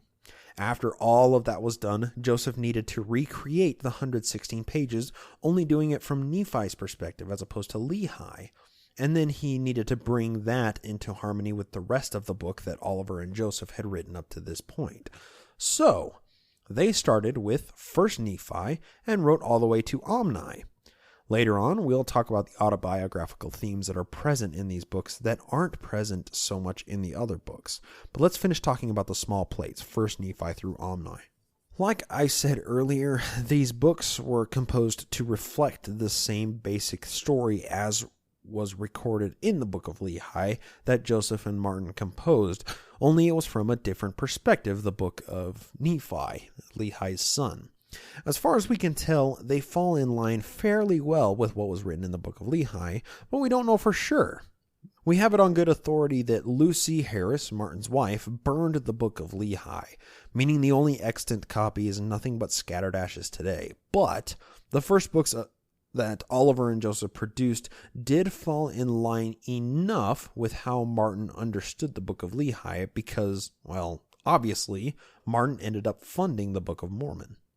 If the books were way too different to be harmonized, Martin probably would have called it quits with funding the Book of Mormon, and we wouldn't be talking about this right now. Well, after Joseph and Oliver authored the small plates worth of book up to Omni, they needed a bridging book that would bring the small plates and the large plates, or the two halves of the book, into harmony with each other. Here enters the Words of Mormon. This is the bridge that Joseph constructed to transition the reader from whatever the small portion of the book contained to harmonizing with the rest of the book which Cowdery and Joseph had already completed. I would recommend reading that book inside the Book of Mormon. If you read it with the comprehension that it came out of necessity of bridging a gap, the book tends to make a lot more sense. It covers the span of 300 years, tells about a man named King Benjamin, and does a little bit of preaching, all in less than 20 verses. I mean, it's like a Book of Mormon lightning round to transition the readers across a major time span without having to actually construct all of the content that would be expected with an abridged history, like the Book of Lehi apparently was. Let me just take a second to digress here. In the Words of Mormon, it talks about 300 years of peace established by King Benjamin, but it doesn't write about how it's done. The Book of Mormon is full of what happens between multiple warring nations and the military tactics of these tribes. I mean, it gives us some theological brain food to munch on and chastises everybody that's rich, but when it comes to a time of peace, the book is eerily silent on the topic. I want to know how that time of peace was attained, because nowhere in all of human history has a single society had an actual 300-year span of complete peace. From the largest empires that have dominated large portions of the known globe to the smallest tribe of Native American or Africans in the safari or Asians of the steppe, there has never been a time where there wasn't some level of fighting and contention going on with every group of people that have ever existed.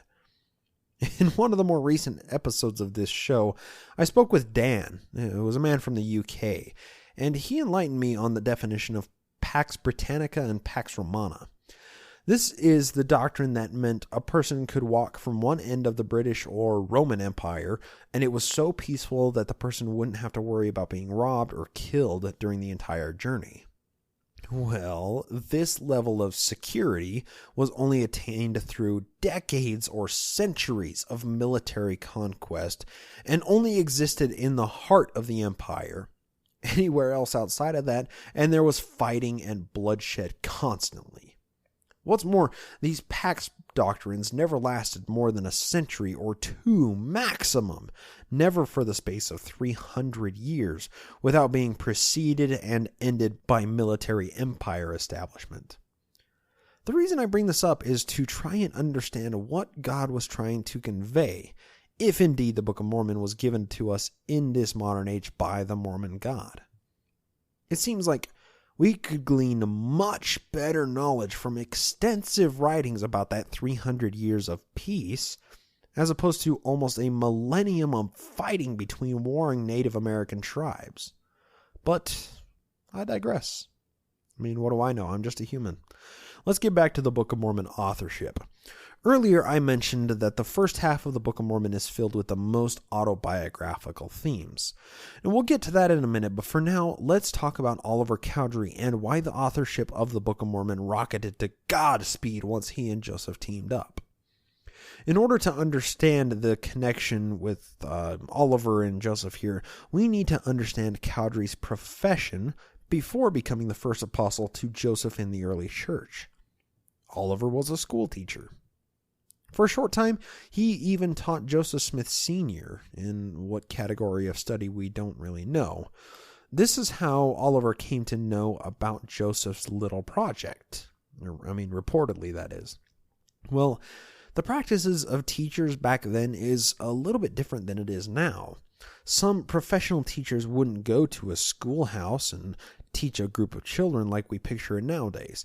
Sometimes they would go live with the family and teach all of the kids, or even sometimes teach the father or mother of the household how to read or do basic arithmetic. This required those teachers to take their school supplies with them wherever they went. Cowdery was one of these teachers that probably had a fair amount of materials with him, school books, paper, quill, you name it, anything. While textbooks nowadays are somewhat standardized across multiple school districts, across multiple states, those regulations didn't exist back in the 1800s. Basically, if a roaming teacher like Cowdery happened upon a book that was full of a lot of good information, then he would just carry it with him and teach people from that book. That being said, there were some books that were more popular than others. Whether that was because of the content or copies are sold, it doesn't really matter. We just know this by a few simple criteria. If a lot of copies of one book are sold, then more than likely a lot of copies of it still exist today, of course, proportionally to its relative age. Beyond that, if a book does really, really well, it will often go through multiple editions of print, and there will be a lot of copies of multiple editions that still exist. Depending on how old the book is, of course. One of the books that fills these criteria is The View of the Hebrews by Ethan Smith. We addressed this book earlier and listed off some parallels, but we still need to cement the connection between that book and Joseph Smith's Book of Mormon. How did that book get into Joseph Smith's hands? The main theme that runs through the View of the Hebrews is the assertion that the Native Americans were descended from ancient Israelites. It even has the same theme that the Book of Mormon has, with two separate parties of ancient Jews coming over independently of each other with a large time span in between. We already established that Ethan Smith was the pastor of Cowdery's Christian congregation in Vermont, and it's easy to understand that he may have picked up a copy of it from Ethan Smith himself, who was Cowdery's pastor. The book was popular enough to print a second edition, and we still have copies that exist from 190 years ago. You can pick up a first edition of The View of the Hebrews online for $1,500 right now. That's pretty cheap for an antique book like this. It's approaching 200 years old. This was a widely read book in the burned over district. For quite some time, this book has been viewed as a very powerful source text for the Book of Mormon by both believing scholars and secular historians alike. There really is no way of getting around the similarities between the view of the Hebrews and the Book of Mormon. We can even look at the one book inside the Book of Mormon that seems the most out of place. Oddly enough, it aligns with the view of the Hebrews' main thesis closest, and the name of that book inside the Book of Mormon is Ether. Ethan Smith wrote the view of the Hebrews. Ether wrote the book near the end of the Book of Mormon that shares a lot of similarities to the view of the Hebrews. Ethan? Ether? It might not be a strong connection, but it's a connection nonetheless. Moving on, we talked about the Solomon Spaulding manuscript found theory for a source text of the Book of Mormon. However, we have the huge problem of the actual manuscript not existing for us to verify. We do have other writings from Spaulding, namely the Oberlin manuscript or manuscript story, but the one main piece of this theory, manuscript found, that actual manuscript, is nowhere to be found. Positing the Spaulding authorship theory of the Book of Mormon requires heavy reliance on biased testimonies, which scholars and historians loathe to do. We need a completely unbiased way to study possible source texts of the Book of Mormon. We don't want something that draws connections between similar ideas. We don't want to rely on biased testimony. We want something testable, with the ability to replicate the study, with predictive power and the ability to replicate the study. We'll get to that in a minute here, but let's talk about the golden plates for just a second before getting to that. The golden plates are supposedly an ancient record written by multiple authors spanning across 2,900 years, all abridged into one volume by Moroni and Mormon. We covered this earlier. This record in its unabridged form was made up from hundreds, possibly thousands of plates, wagon loads of plates, all recorded by individual scribes and placed in the earth for safekeeping. All of these people were of Jewish or Hebrew descent that came over to the American continent long before Jesus reportedly roamed Galilee. Given those claims, what would we expect to see in the Book of Mormon if all of those claims are indeed true? Well, first off, and most importantly, the Jewish people that came over would never forsake their traditions of Passover and other religious ceremonies or Mosaic law or anything. Yet not one mention of any specific Jewish rituals made their way into the Book of Mormon. And the places that do mention blood or burnt sacrifices say nothing of the ceremonies being relegated to the Levitical priests in accordance to Mosaic law, which was a staunch rule held in Hebrew belief. Secondly, the book would be something completely different from anything we've ever seen before. This is the most important part here. I mean, let's just compare the Bible to literally any other text that was written in the past 100 years. The differences in writing style, literary comprehension, storytelling techniques, content, context, and word usage are astounding. That's because the Bible is a legitimate ancient compilation of books. If the Book of Mormon is a compilation or even an abridgment of books that were written in the ancient Americas, everything about it would stand out as a legitimate ancient book. It would be such a huge sore thumb standing out. It would stand out as a statistical outlier in every possible conceivable way. Not only that, but it would also be the only ancient book ever produced on the American continent before European settlers moved in. The only ancient book. Beyond that, there are lots of things in the Book of Mormon that weren't understood or practiced by ancient Jews that somehow seem to have found their way into the book. The simple practice of engraving religious or historical documents into metal plates for safekeeping is something that has never been practiced anywhere during any phase of time by any group of people. Yes, we do have some small metal plates with pictures or small engravings on them that date back to the Roman Empire and somewhat before, but in the way as described in the Book of Mormon, the practice of record keeping or passing religious texts along on metal plates in book form has never been seen throughout any and all groups of people throughout all recorded history. Only in Joseph's Book of Mormon does this happen. Nowhere else.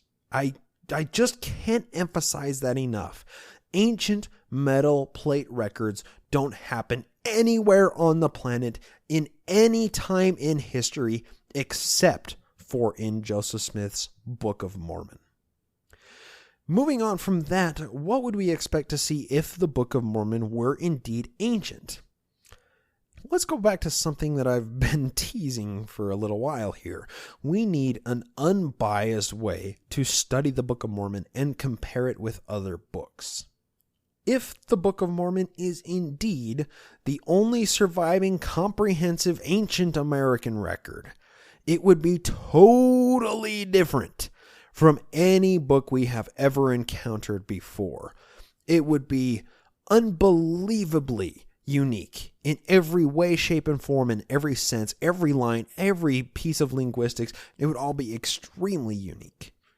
We wouldn't expect it to sound like any other book printed before 1830, right? I mean, simple as that. If the Book of Mormon were the only ancient text recorded in America, it should stand way, way out from any other religious books from any other time or place, given how it was reportedly authored. Well, let's talk about this, theoretical, unbiased study, because it changes the entire landscape of what we're talking about. Now, when I'm invoking the word theoretical, it's tantamount to a scientific theory with factual basis here. I'll just say right now that according to the study we are about to go through, we can place the authorship of the Book of Mormon in the 19th century very easily, with evidence that goes well beyond any hearsay or testimony or just vague connections between two different texts. We can prove beyond a shadow of any doubt that the Book of Mormon came from the time and place Joseph Smith came from. You may be asking how this can be done. Well, this requires a large case to be built up, and luckily, somebody infinitely smarter than I did a great job of making this case. This is how we do science on history. It's studies like this that tell us about how powerful computers and our tools in general are getting, and how much knowledge is increasing every single year. This study that we're about to go through from beginning to end will blow your mind. And I'm going to leave a link in the show notes to a YouTube video of a presentation of the study. It is an absolutely phenomenal presentation by Chris Johnson, published by the Ex-Mormon Foundation, teamed up with the Word Tree Foundation that actually conducted the study. What they did was a major textual analysis of the Book of Mormon in comparison to other books. A lot of other books. I mean, a lot of other books, all written before 1830. With the help of archive.com and Google Books, they plugged all of these books into a really, really smart computer and then compared them all against the Book of Mormon. The video presentation of this study is almost an hour and a half, with slides, graphs, and audience participation, and I've watched it completely through 3 times, and I've seen parts of it dozens of times to try and absorb all the available information. It took me watching it that many times to try and somehow present this study in a way that's comprehensive and comprehensible for you, the listener. Now, for the record, I take absolutely zero credit for the information I'm about to present to you as a listener. The entire next segment of this episode will be cited to that presentation, and I cannot recommend it highly enough. It is one of the best deconstructions of the Book of Mormon I have ever encountered, and I was lucky enough to have it referred to me by our ultimate ruler of Nemo Outer Darkness, Yames.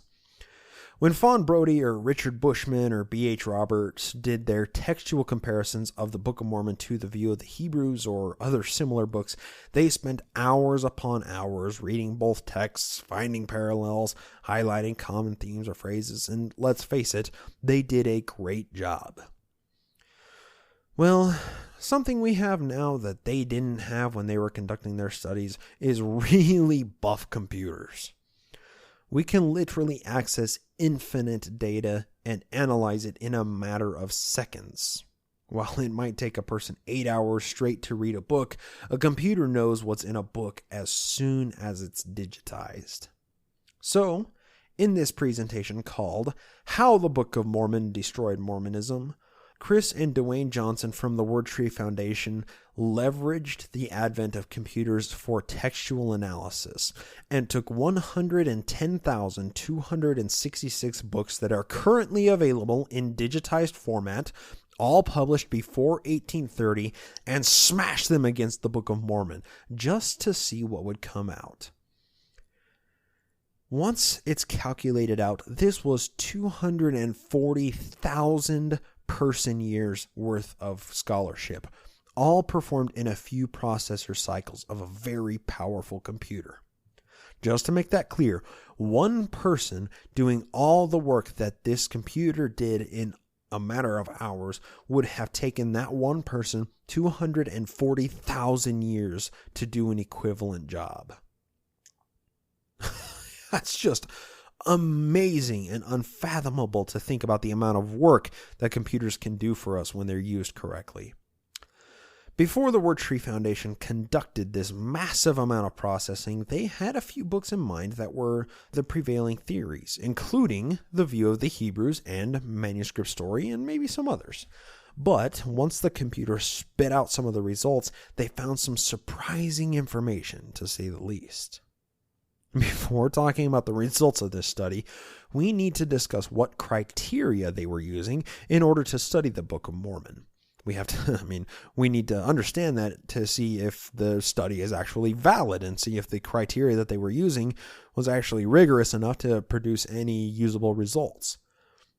Understanding this study requires a basic comprehension of the scholarly practice of textual criticism.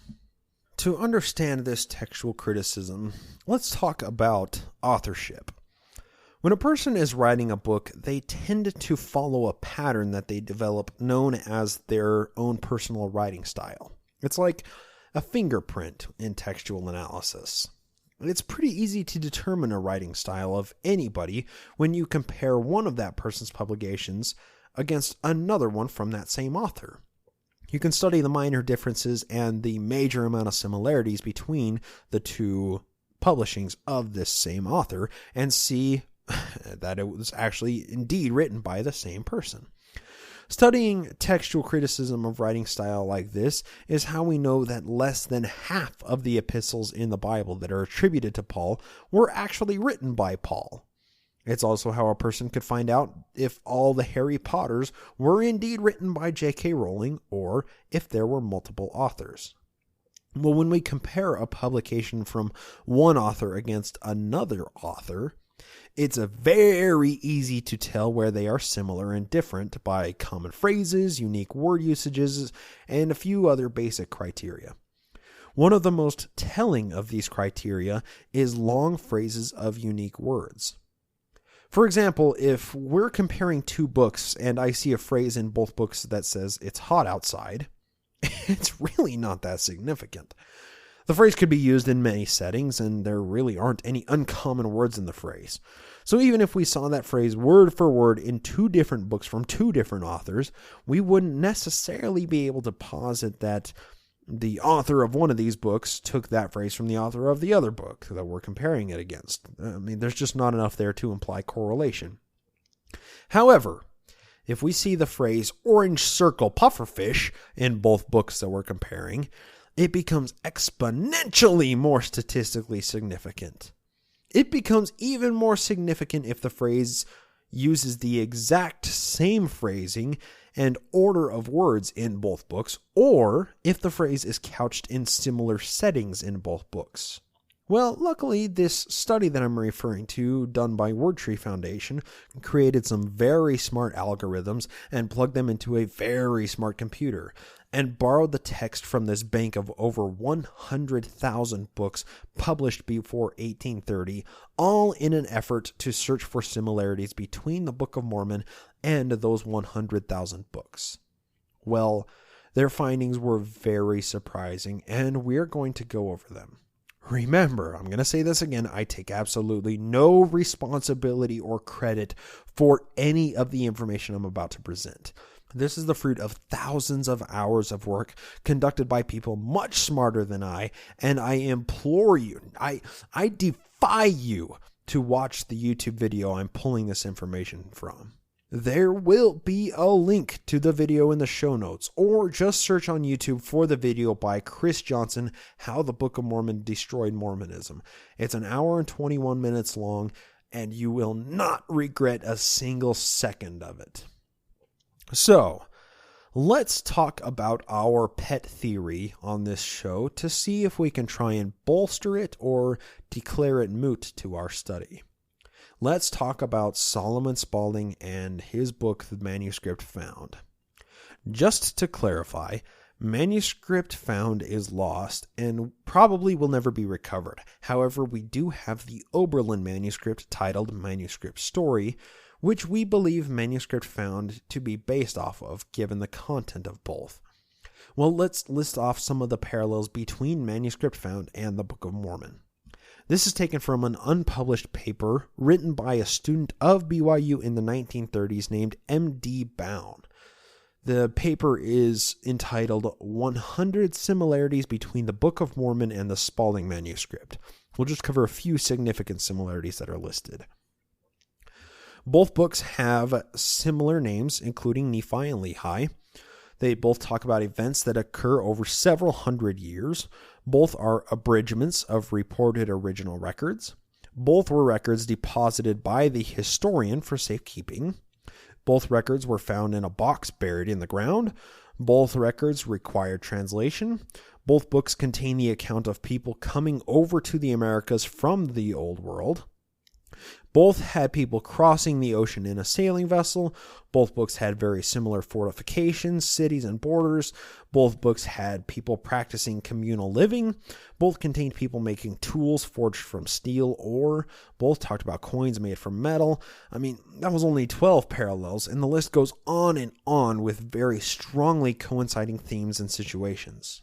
Well, what did the WordTree Foundation study come up with for the parallels between the Book of Mormon and Manuscript Story by Solomon Spaulding? Keep in mind, the study didn't look for common themes or situations. This study focused on nothing but common phrases and words. At the beginning of this episode, we discussed the prevailing theories that were rife throughout the early American colonies concerning the Native Americans and where they came from. There are literally thousands of books out there that talk about the Native Americans being descendants from Israelites or some other Eurasian people. Manuscript Found, the Book of Mormon, the View of the Hebrews, they were all a dime a dozen when it came to positing this early mound builder myth. When we're talking about this study, it focuses on a strong evidence of direct plagiarism, specifically words, unique words. When somebody is reading a book and they want to include the information contained in their own work, an honest person cites the work honestly, but a dishonest person that's plagiarizing tends to use a lot of similar words and phrases. They just will change one or two of the words around or exchanging them for similar words. That's just how plagiarism works in general. Whoever is doing the plagiarizing is generally pretty lazy with what they're doing and doesn't often cover up their tracks very well. So we're looking for unique phrases, not just 3-word phrases that are like, it's hot outside. We're looking for unique things like orange circle pufferfish. We're looking for commonalities that are demonstrable by statistical analysis of the two different texts. Well, What did the study find when they plugged in Manuscript Story and smashed it against the Book of Mormon? It turns out that Manuscript Story has very little influence on the Book of Mormon. You could say, well, Manuscript Story isn't the manuscript found that the Solomon Spaulding theory is contingent upon. We need the actual text from Manuscript Found in order to put this theory to rest. Well, not when it comes to common phrases. You see, authors tend to use similar words and phrases in their various publications. There is a little bit of stylistic drift, but for the most part, the books a prolific writer produces tend to stay relatively the same throughout the person's life, with phrases or word usage or whatever. Manuscript Story was written a very, very short time before Manuscript Found, and the study would be able to see the commonalities between phrases in Manuscript Story and the Book of Mormon without even needing the actual text of Manuscript Found that the Spaulding authorship theory is contingent upon. So, given this word tree study, we can pretty much put the Solomon Spaulding theory to rest. I mean, unless there is some kind of amazing revelation sometime soon, like the actual manuscript, this theory can continue to sit on the fringes of Book of Mormon studies. I mean, without drawing much attention or following. If we did somehow find the actual text of Manuscript Found and there were changes and additions written in Sidney Rigdon's handwriting, the dynamic for the authorship theory of the Book of Mormon would drastically change. But for now, the Spaulding Manuscript Found theory simply lacks evidence, and the evidence that it does rely on is hearsay and testimony. We simply can't plant our flag on the Spaulding Manuscript Found theory. Let's move away from it. We don't need to use it anymore. I hope that nobody listening had any real personal stock in the Spaulding theory. I mean, I've made it pretty clear throughout a couple of episodes that it has some real credibility. However, that credibility starts to fall apart when you consider the sources and the quality of the sparsely available evidence. But don't you fret, dear listener. When a door closes, a window opens. Actually, by the end of this segment of this episode, you'll realize that a window didn't open, but a whole wall gets smashed into pieces.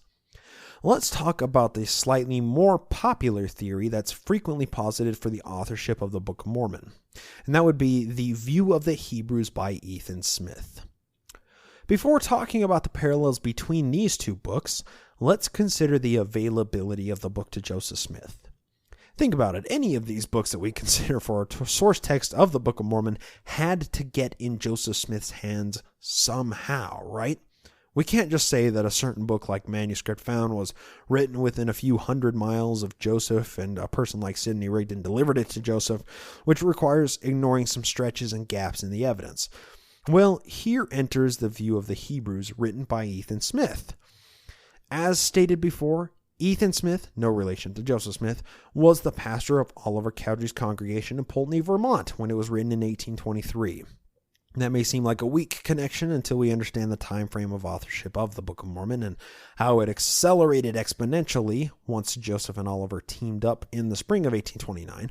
Well, let's look at some of the parallels between the View of the Hebrews and the Book of Mormon. Both books contain the destruction of Jerusalem. They both include a lot about the restoration of the 10 tribes. In both books, Hebrews leave the old world to settle and do so in the new world. Both books include the Hebrews encountering the Americas as an uninhabited land.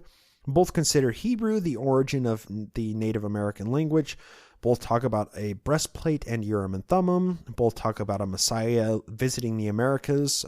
In the View of the Hebrews, it was Quetzalcoatl. In the Book of Mormon, it's Jesus. Both books encourage charity and denounce pride and wealth, which is a theme replete throughout the pages of the Book of Mormon. Both talk about Egyptian hieroglyphics. Both quote heavily from Isaiah. Both books talk about the division of the Hebrew tribes between the civilized and the barbarous tribes. That's the Nephites versus the Lamanites. Both cover lots of wars and battles and specifically talk about military fortifications. Now, that was only 12 commonalities between the View of the Hebrews and the Book of Mormon. The similarities in content seem to be quite convincing when it comes to considering a source text for the Book of Mormon. I mean, this was only 12. There are hundreds and hundreds of these commonalities. I mean, not only do these similarities seem to stand out as extremely strong correlations, but we can also make a very plausible connection as to how the view of the Hebrews reached Joseph Smith through Oliver Cowdery. And it explains why the authorship of the Book of Mormon accelerated so much once Oliver Cowdery and Joseph Smith teamed up. Maybe Oliver was just carrying around a copy of the second edition of View of the Hebrews.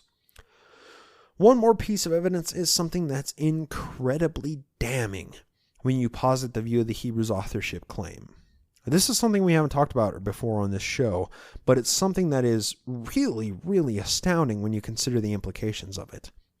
Joseph Smith cited the View of the Hebrews in the Times and Seasons, Volume 3, page 813. This is a direct quote dictated by Joseph Smith himself.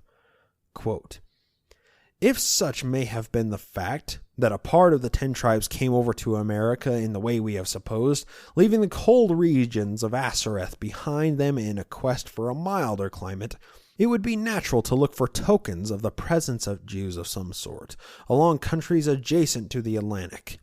In order to do this, we shall here make an extract from an able work, written exclusively on the subject of the 10 tribes having come from Asia by the way of Bering Straits, by the Reverend Ethan Smith, Pulteney, Vermont, who relates as follows."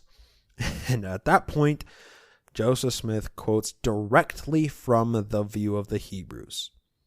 So not only are there tons and tons of connections between the View of the Hebrews and the Book of Mormon, but Joseph Smith knew about the View of the Hebrews and quoted it as a citation that bolstered the claims of the Book of Mormon.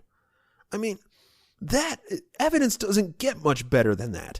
That was direct evidence that strongly supports the View of the Hebrews authorship theory of the Book of Mormon. And Joseph Smith quoted directly from a possible source text of the Book of Mormon in order to prove the authenticity of his own book. It's madness. This is very, very, very strong evidence. I can't emphasize it enough. And it simply can't be ignored by believers or non-believers alike. Well, like we've discussed before, the themes present in both books were fairly common to people that were studying the Native Americans in the late 18th century to the early 19th century.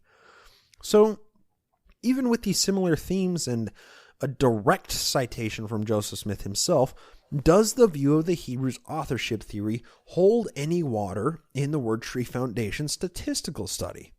That's what we're focusing on right now. So, should we lend any credibility to the View of the Hebrews theory as a whole? Well, according to the study, statistically, the View of the Hebrews is considerably more significant in direct plagiarisms than the manuscript found. Let me explain how this is determined for a second here. If you watch the video that I'm citing for this entire segment, Chris Johnson makes it very clear how the data is to be interpreted. Basically, the data is plotted on a statistical graph. Each book in the study of 110,266 books is plotted as a single point on the graph. On the y-axis, we have the number of words in the given book, and on the x-axis, we have a scale of similar phrases to the Book of Mormon. Each book in the study is given a numerical rating based off of this XY axis plotting, according to how similar it is to the Book of Mormon. This is why 100,000 plus books were needed for this study. Word Tree Foundation needed to set up a baseline to compare against the Book of Mormon in their study. Now, when we're talking statistics, nothing is completely for certain. I mean, that's the burden of being a scientist or, somebody that studies statistics like this. You can't be 100% certain about anything. Things are rated as more probable or less probable, and a massive spectrum in between. With huge statistical studies like this, you never actually get a black and white answer. Things are always judged with a level of more probable or less probable, applied against a massive scale to place them on this probability spectrum. The more words in a book, the less relevant they become when compared against the Book of Mormon. I mean, the Book of Mormon has just under 270,000 words when you input the 1830 edition into the study. Well, obviously, when you look at an encyclopedia with 900,000 words, there is bound to be a fair amount of overlap with that many words all coming from the same era, with the same style of speech, grammar, and ideas that Joseph Smith had. Well, obviously, when you look at an encyclopedia written around the same time with 900,000 words, there is bound to be a fair amount of overlap with that many words all coming from the same era with the same style of speech, grammar, and ideas. But if we see a book that doesn't have very many words in it, but it has a lot of words that match up with the Book of Mormon, that book becomes a lot more statistically significant. What I mean is, if the Book of Mormon has 270,000 words, and another book with 100,000 words has a lot of phrases in common with the Book of Mormon, then it holds a lot more statistical weight than an encyclopedia with 900,000 words, and, lots of similar phrases. If this doesn't make any sense, it's only for lack of comprehension on my part. I would just really, really recommend Chris Johnson's presentation once again. He makes it much more clear than I do, and there is video to go along with it. It's only an hour and 21 minutes out of your life. Just watch it. I'm telling you, just do it.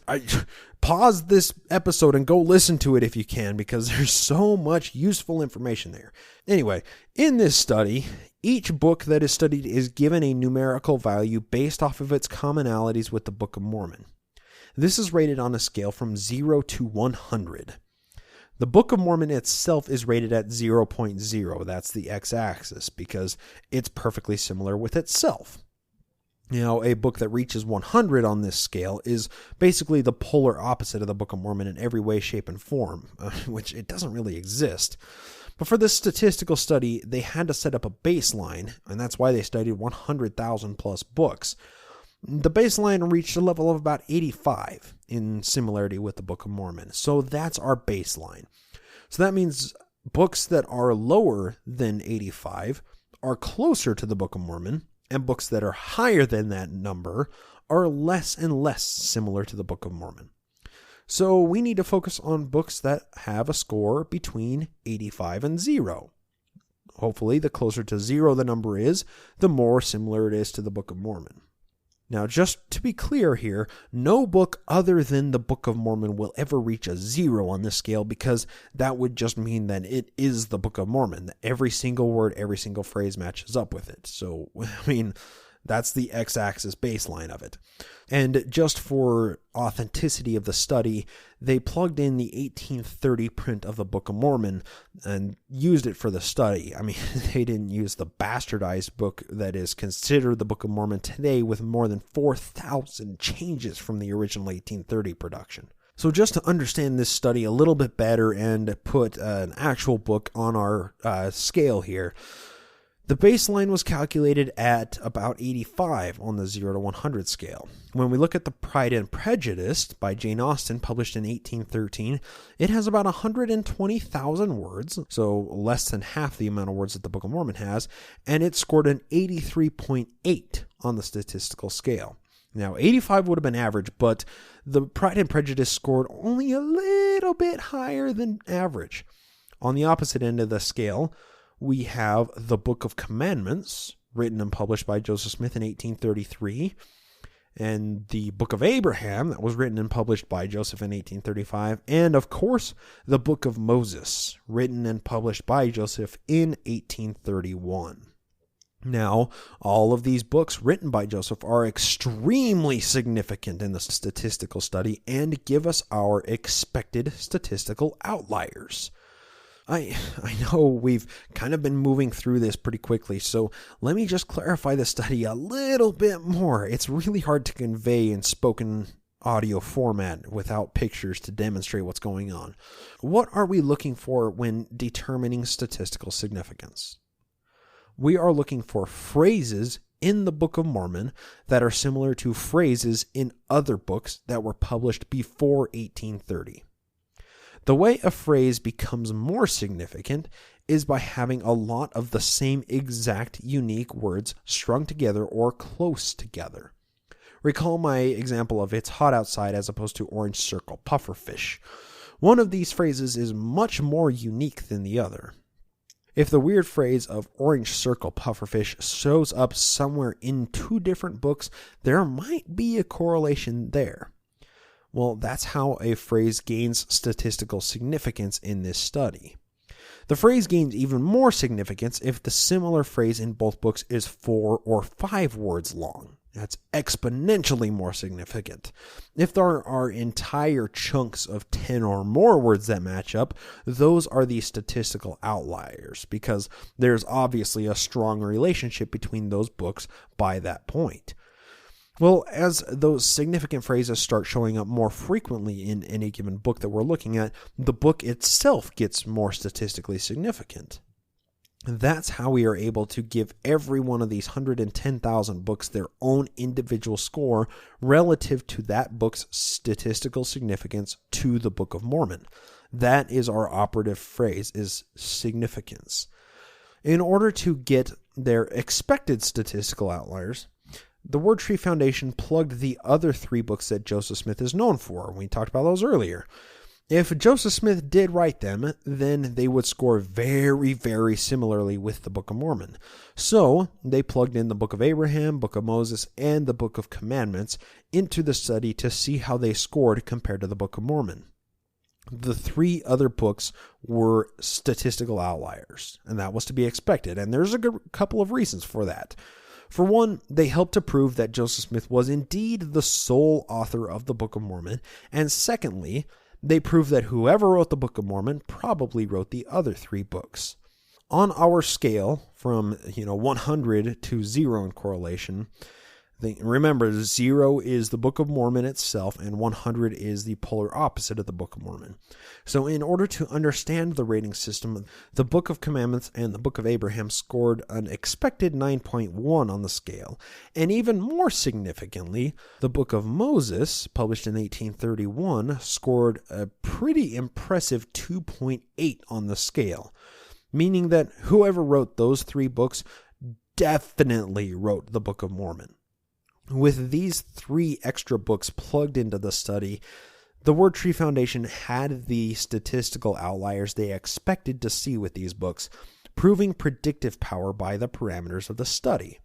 They set up the study to look for these common phrases, and they predicted that any book that was written by whoever wrote the Book of Mormon would be very, very, very highly statistically significant, and the prediction proved true when they plugged these other 3 books into it.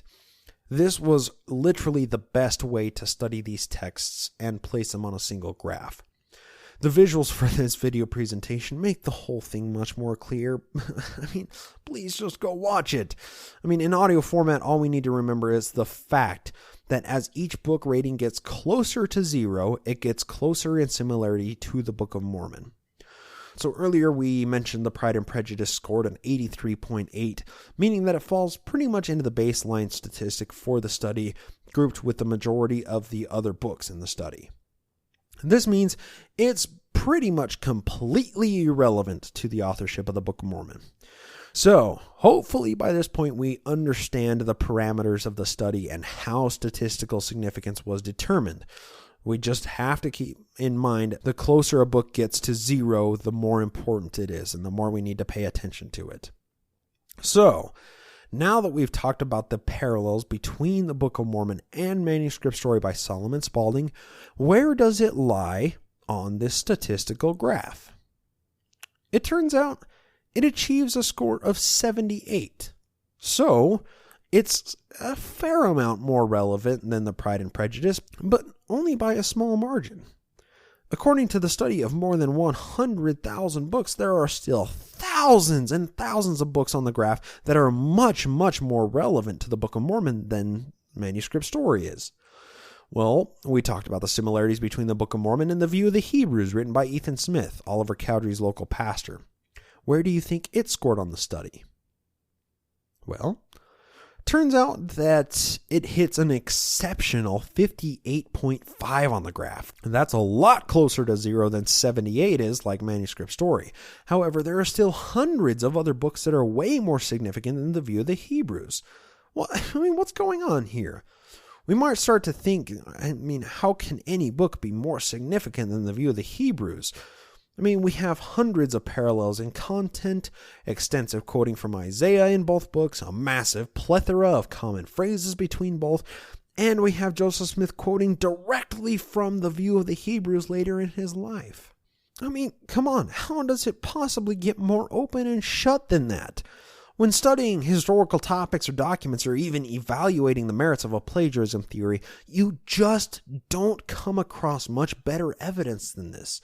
This can literally be considered a knock-down, drag-out argument against the originality of the Book of Mormon that lends a lot of credibility to the claim that Joseph Smith plagiarized large portions of the Book of Mormon from books that were available to him. Well, there are hundreds of dots on the graph that are much more significant than the View of the Hebrews that scored an astounding 58.5 in the statistical study. So what are they? The First Book of Napoleon. This is an amazing book. But before we talk about it, we need to discuss Napoleon and some world politics during Joseph's time. This is dabbling into the historical context category of the show, but it's relevant in what we're talking about right now, so give me just a second to make the case here.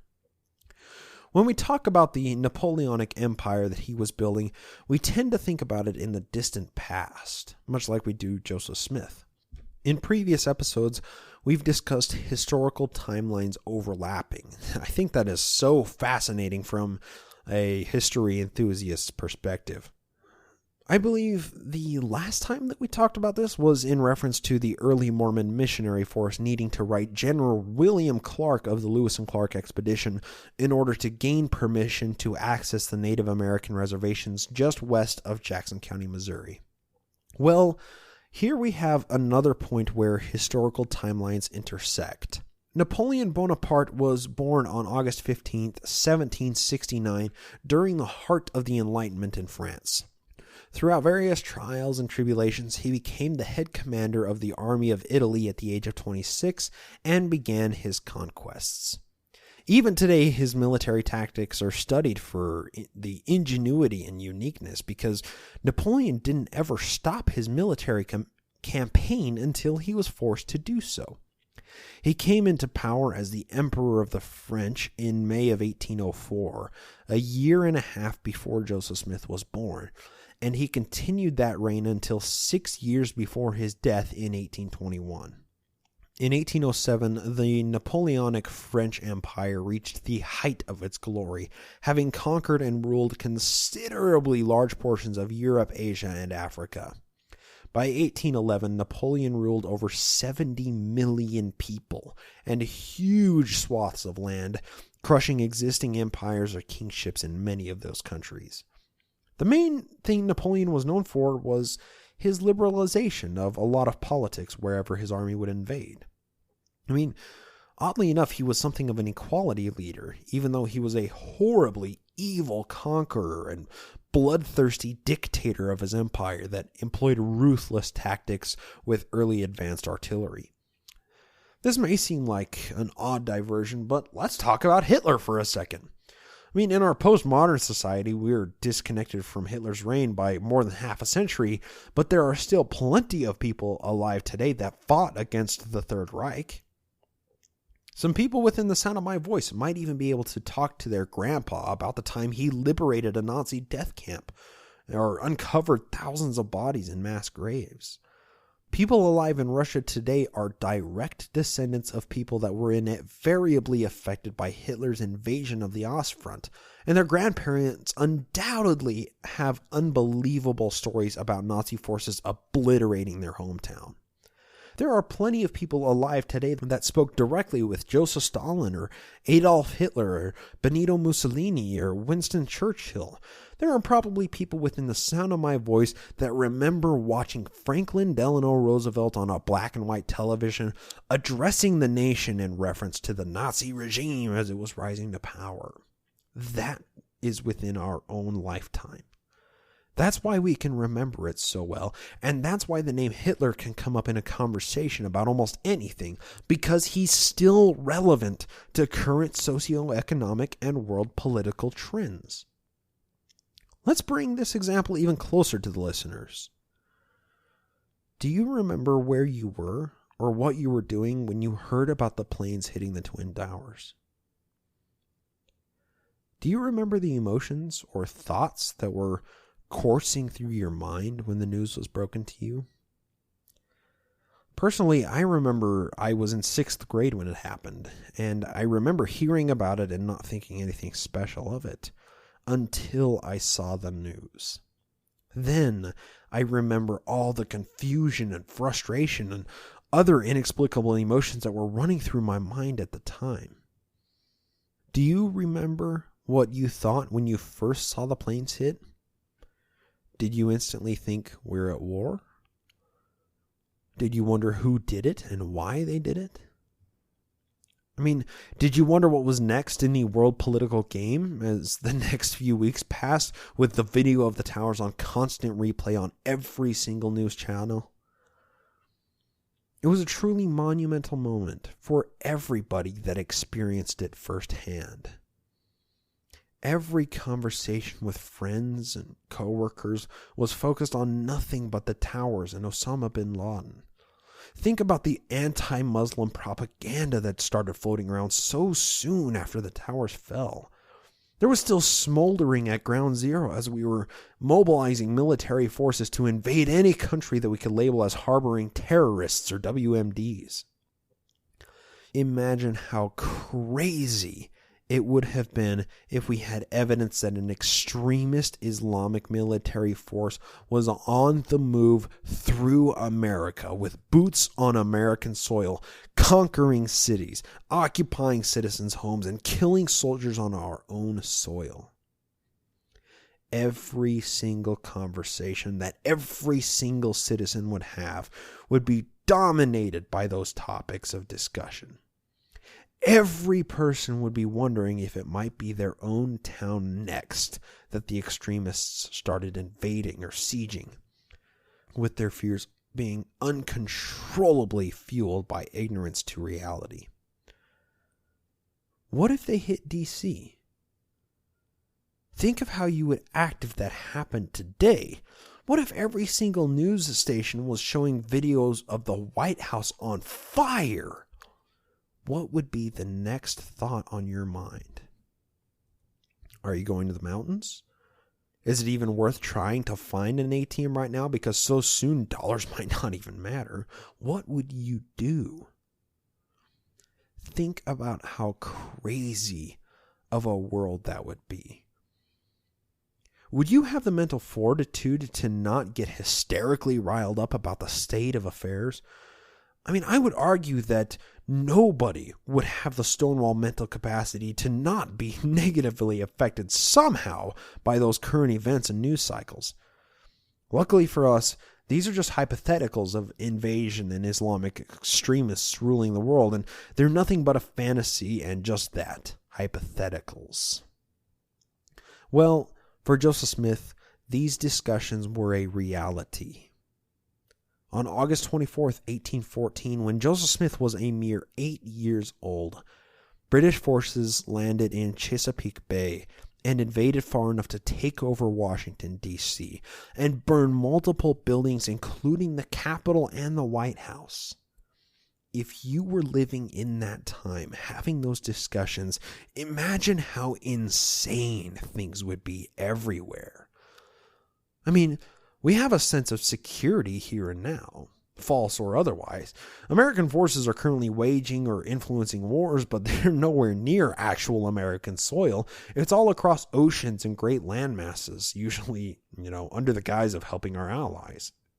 Today, We're so disconnected from foreign wars, even though people are being killed by American troops every day under the supposed guise of peacekeeping or spreading democracy. Put yourself in Joseph Smith's shoes. At the fragile age of 8 years old, young Joseph Smith was hearing everybody around him talk about the invading British forces that just took over the nation's capital and burned it to the ground. Think if that were ISIS or Russia or China today. How would we as Americans react if KGB forces were able to paratroop into Washington, D.C., take over the Capitol, kill hundreds of military and Secret Service officers, and take the president as hostage? Think about the discussions you would have with your neighbors or best friends if that all happened tomorrow. There's simply no way for us to empathize with those emotions or understand what Joseph was going through, because no American citizen alive today has ever had to deal with that as a reality. Hopefully we can stand in Joseph Smith's shoes for just a second here and feel what he felt when this news was breaking. In hindsight, the only reason that British forces weren't able to take completely over the country and subdue it as another British colony was due to Britain being so occupied dealing with Napoleon. In this sense, Britain was kind of like Russia when Hitler invaded, only for the Britons in 1814, it was Napoleon instead of Hitler. I mean, how many books have been written about World War II or Iraq? Hundreds of thousands, maybe millions? I mean, how many news articles have been written about our current military affiliation in the Middle East? Multiple millions, maybe even more? In Joseph Smith's time, information transition was different, but the people were largely the same. Hundreds of books were being published about the War of 1812, or deconstructing Napoleon, or talking about military or scientific advancements in that day. The book name I listed earlier, The First Book of Napoleon, was to Joseph like a book about Adolf Hitler or the Iraq War is to us today. Napoleon was Joseph's Hitler, the War of 1812 was Joseph's Iraq, and the burning down of Washington, D.C. was Joseph's 9/11. They were all relevant, exciting, and anxiety-inducing to Joseph and his friends, neighbors, family members, and religious leaders alike. This is the only way I can think to describe the emotions and conversations that Joseph was experiencing during these very influential years of his young boyhood. All of that to say, let's discuss the first book of Napoleon. With the Word Tree Foundation's statistical analysis, the closer to zero any given book scores, the more influence it had on the Book of Mormon. The View of the Hebrews scored an amazing 58.5. That is extremely significant when considering the parameters of this rigorous statistical study. Well, the first book of Napoleon scored 22.3. That is an absolutely astonishing and almost unbelievably strong connection between the Book of Mormon and the first book of Napoleon. In order to get us in the mood for examining this book, I would like to briefly invite on the sultry voice of Mr. David Michael from the My Book of Mormon podcast to read us the first few verses of the first book of Napoleon. Don't worry, he'll be back soon, but we're just going to borrow that buttery smooth voice for this small excerpt. And behold, it came to pass in these latter days that an evil spirit arose on the face of the earth, and greatly troubled the sons of men. And this spirit seized upon, and spread amongst the people who dwell in the land of Gaul. Now in this people the fear of the Lord had not been for many generations, and they had become a corrupt and perverse people, and their chief priests, and the nobles of the land, and they learned men thereof, had become wicked in the imaginations of their hearts, and in the practices of their lives. And the evil spirit went abroad amongst the people, and they raged like unto the heathen, and they rose up against the lawful king, and slew him, and his queen also, and the prince their son, yea, verily, with a cruel and bloody death. Thank you for that reading, David Michael. I look forward to speaking with you soon. Now, just for all the ex-Mormons or anybody that's familiar with the Book of Mormon, that was the first 4 verses of the first chapter of the first book of Napoleon, published in 1809. None of that was from the Book of Mormon itself, although it was kind of hard to distinguish it. So to give us some historical context on the book, it was published in London in 1809, and there are still a few copies that exist today. If we study how long it took various things like books or publications to get from London to America around 1820, on average it took about a month. So the fact that this book was published when Joseph was 4 years old, and the fact that it was published on another continent, doesn't really make it a historical obstacle to overcome. It's perfectly logical to think that this book could have been given to Joseph by a friend, or he might have picked it up from a bargain bin at the Grandin bookstore, or, there's any number of ways that this book could have fallen into Joseph Smith's hands. So the first book of Napoleon was probably available to Joseph. But what I'm about to say next comes directly from the YouTube video by Chris Johnson with the Word Tree Foundation.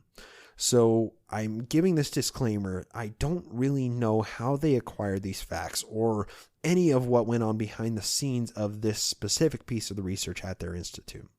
Regardless, the research they've found on the author of the first book of Napoleon is remarkable, to say the least. As far as they can tell, the author of the first book of Napoleon was named Modus Grauel, and he was 14 years old. Any ex-Mormons know the gravity of what I just said, while it might be less clear to anybody that is never Mormon. What I'm referring to is the emphatic claim in the church that a young Joseph Smith of a mere 14 years old prayed to God seeking guidance. Jesus and Heavenly Father appeared as 2 personages and told Joseph that none of the religions were right and that he should start his own. Later, an angel came down to Joseph and told him to find the gold plates buried in the ground. A few years later, Joseph translated the Book of Mormon with Oliver Cowdery as scribe, and it only took him 3 months. The argument that stems from this is, how could a 14-year-old boy with no education write a book like the Book of Mormon in a mere 3 months? Come on. The young man that Joseph might have plagiarized the Book of Mormon from was possibly a mere 14 years old when he wrote the source book. What's even more appalling with that argument is that Joseph wasn't completely uneducated. His dad was a teacher for a while. Oliver Cowdery was a school teacher. We know Joseph enrolled in a school as a young man. Joseph probably had sporadic stints of education. He wasn't completely a country bumpkin playing a banjo, dressed in overalls, chewing baccy in a straw stovepipe hat. We have a document written by Joseph in 1829, and his cursive is actually really impressive. Not something that an uneducated person back then could have done without some level of schooling. Joseph Smith was smart, and he read a lot of books. He was cunning and charismatic and probably had a fairly good recollection of the books he previously read.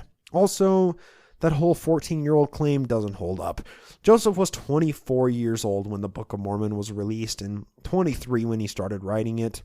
I'm 24 right now, and I have written more than a book's worth of content for this show while I've been working a full-time job for 5 years.